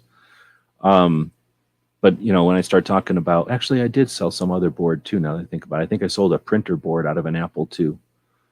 So as soon as I start selling that stuff, I will definitely be pissed about all the stuff I threw away. I definitely threw away obscene amounts of stuff. When you buy pallets of stuff at an auction and the pallet was $1, most of the stuff is garbage at the time.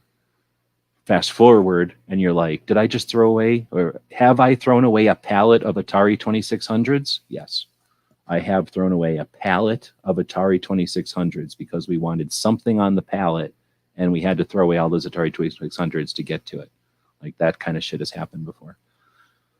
Luckily, there was a time when I paid $2 for something that supported me for like 2 years. So I can admit that I threw away a lot of Atari 2600s back in the day.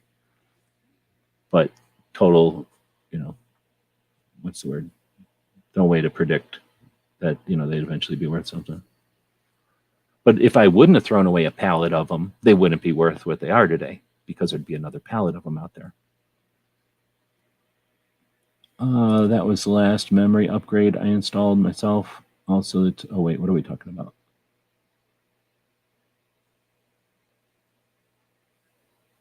If we're talking about a Sinclair, where did somebody say the Sinclair? Bishop is saying the Sinclair ZX81. So that thing is actually super neat. Mark is saying though, the last memory upgrade I installed myself, also the Timex Sinclair. Are you talking about the Apple was the last memory upgrade you did yourself? Then that's definitely a while ago. The Timex Sinclair thing, the itty-bitty computer advertised in Popular Science, plugged into the RF modulator on a TV and cassette tapes. Yeah, that thing, I think a lot of people got that because it was inexpensive and allowed people to say, I bought my kid a computer, right?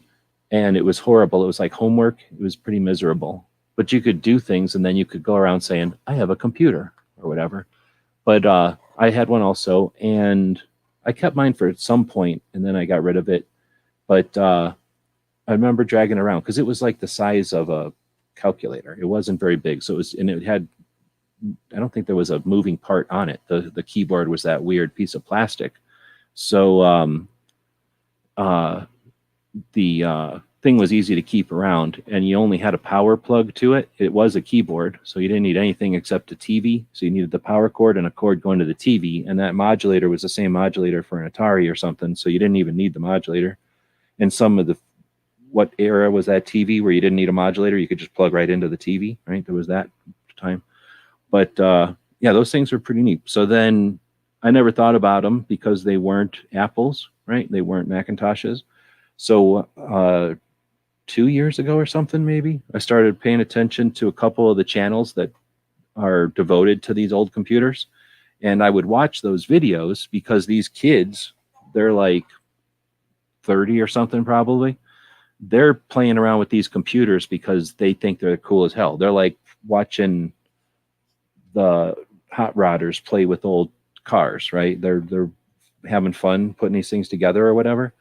And I saw on one of these channels kind of the history of that Sinclair, and it blew me away how cool that Sinclair actually was. So I don't know, I don't remember any of it, but if you are interested in those Sinclairs, do a search. I can't recommend the exact video I watched, but I know there are videos that talk about that Sinclair. That it's super interesting. I had no idea what a cool thing we had at the time was. But yeah, it was super neat. Useless, kind of dumb, but at the same time, super neat. It all has, I think it might have been, damn it, it was definitely a movie, because it was a documentary, and it was about, I don't remember what the hell one it was because they're all blending together, but it was a documentary, and they talked about how it was an alternative to the Commodores and how the Commodores came around because of, well, Commodore's a whole nother story, but how the Commodores happened. And then just like Atari or any of the other companies, when they got successful, they brought in business people to run the thing instead of the tech people. And the business people don't have the same inspiration, awareness, or like ability to to choose a direction for the company. So usually they end up failing, and that Sinclair fits in there somewhere. Like, it was a really super clever thing, but because all these companies were kind of folding and evolving into each other, it got thrown out at the wrong time, wrong place, and with that horrible keyboard. But it had the potential, if I remember the story, it had the potential of doing something really different with the way computers are. But because of the way it was packaged and marketed, it just flopped, and it didn't. But yeah, so they play a really interesting part in our history. It's just that for me, it was like, dang it, I wanted a computer, not this. I want a robot. What the hell is this black thing that doesn't even have keys on it? I'm not going to look you, Tari, in the trash. Sorry, man. At the time, I'm thinking 2008 is probably the time frame we're talking. I had already had them for a couple of years, and they just weren't moving on YouTube. And I was paying for a storage shed. I don't remember what it was. It was only like $35 or $50 or something. It wasn't, I mean, I don't buy expensive shit, so it wasn't killing me, but it was also bothering the hell out of me that I had this storage shed full of stuff that wasn't selling on eBay. So when I killed the storage shed, stuff went in the backyard or it went in the garbage. And I was like, these aren't selling, and I don't want them in my backyard. I can't think of any art project to make out of these things, or like, I don't think they're going up in value. So sorry, but they did.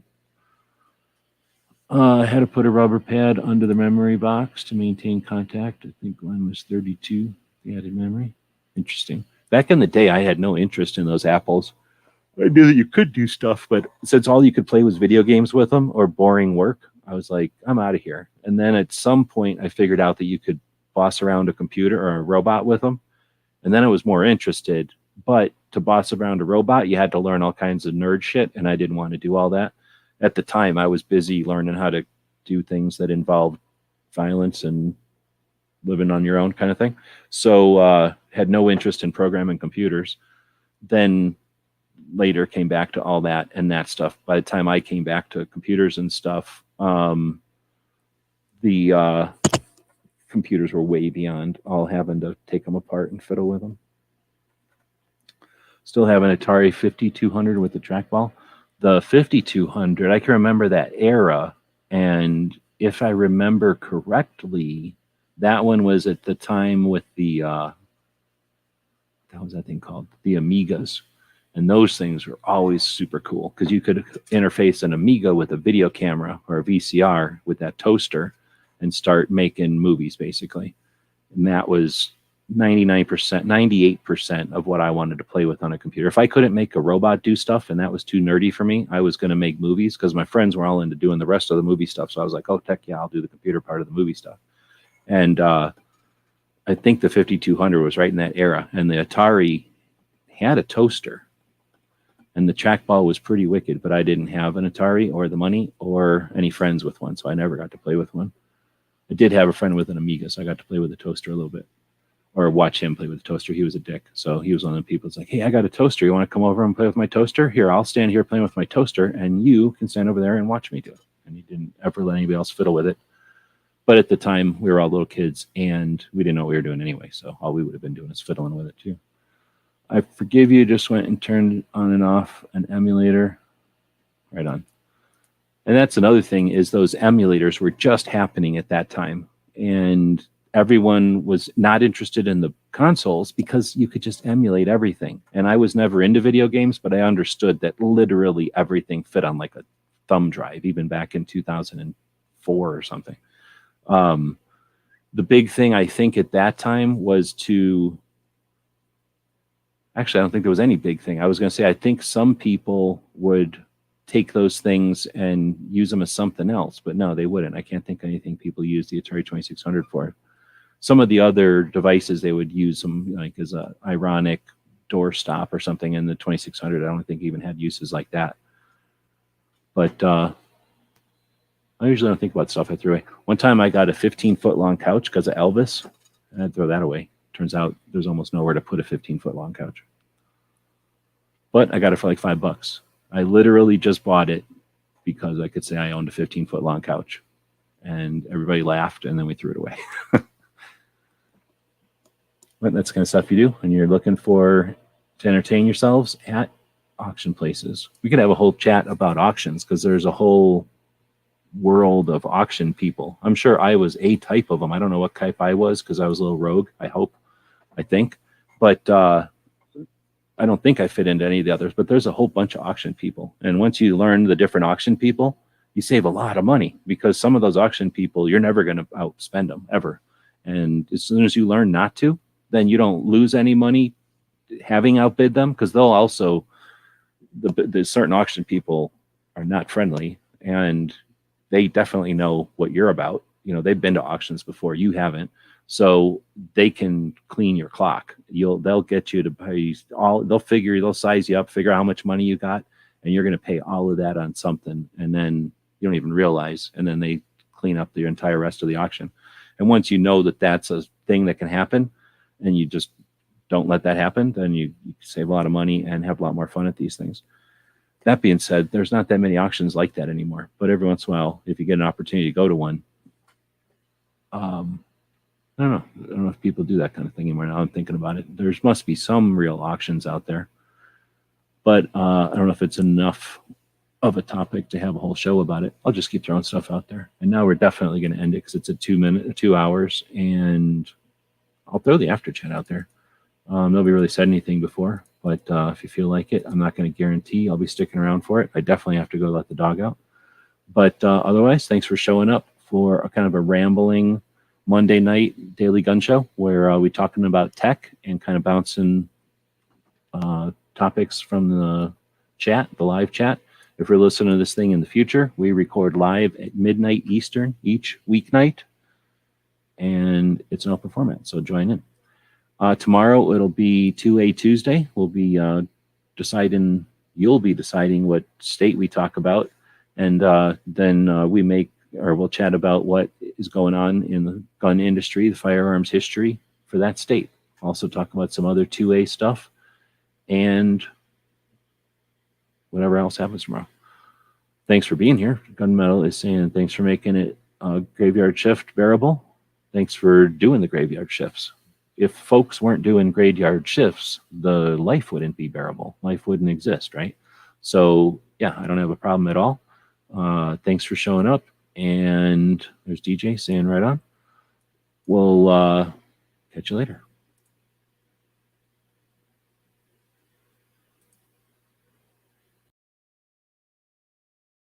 Tonight's episode, Triangle of Terror.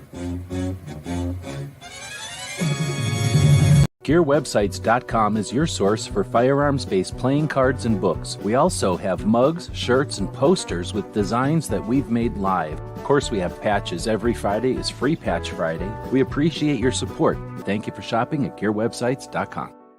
So let us know what you think. We'll be watching the comments wherever you find the video, over on Gunstreamer.com or on GunTube.org. Thank you for supporting our projects. If you'd like to buy us a cup of coffee, check out our Patreon channel. The guys and gals of GunWebsites.com encourages you to take a CCW class every year, practice at least once a month, and carry every day. Thank you for watching GunWebsites.com.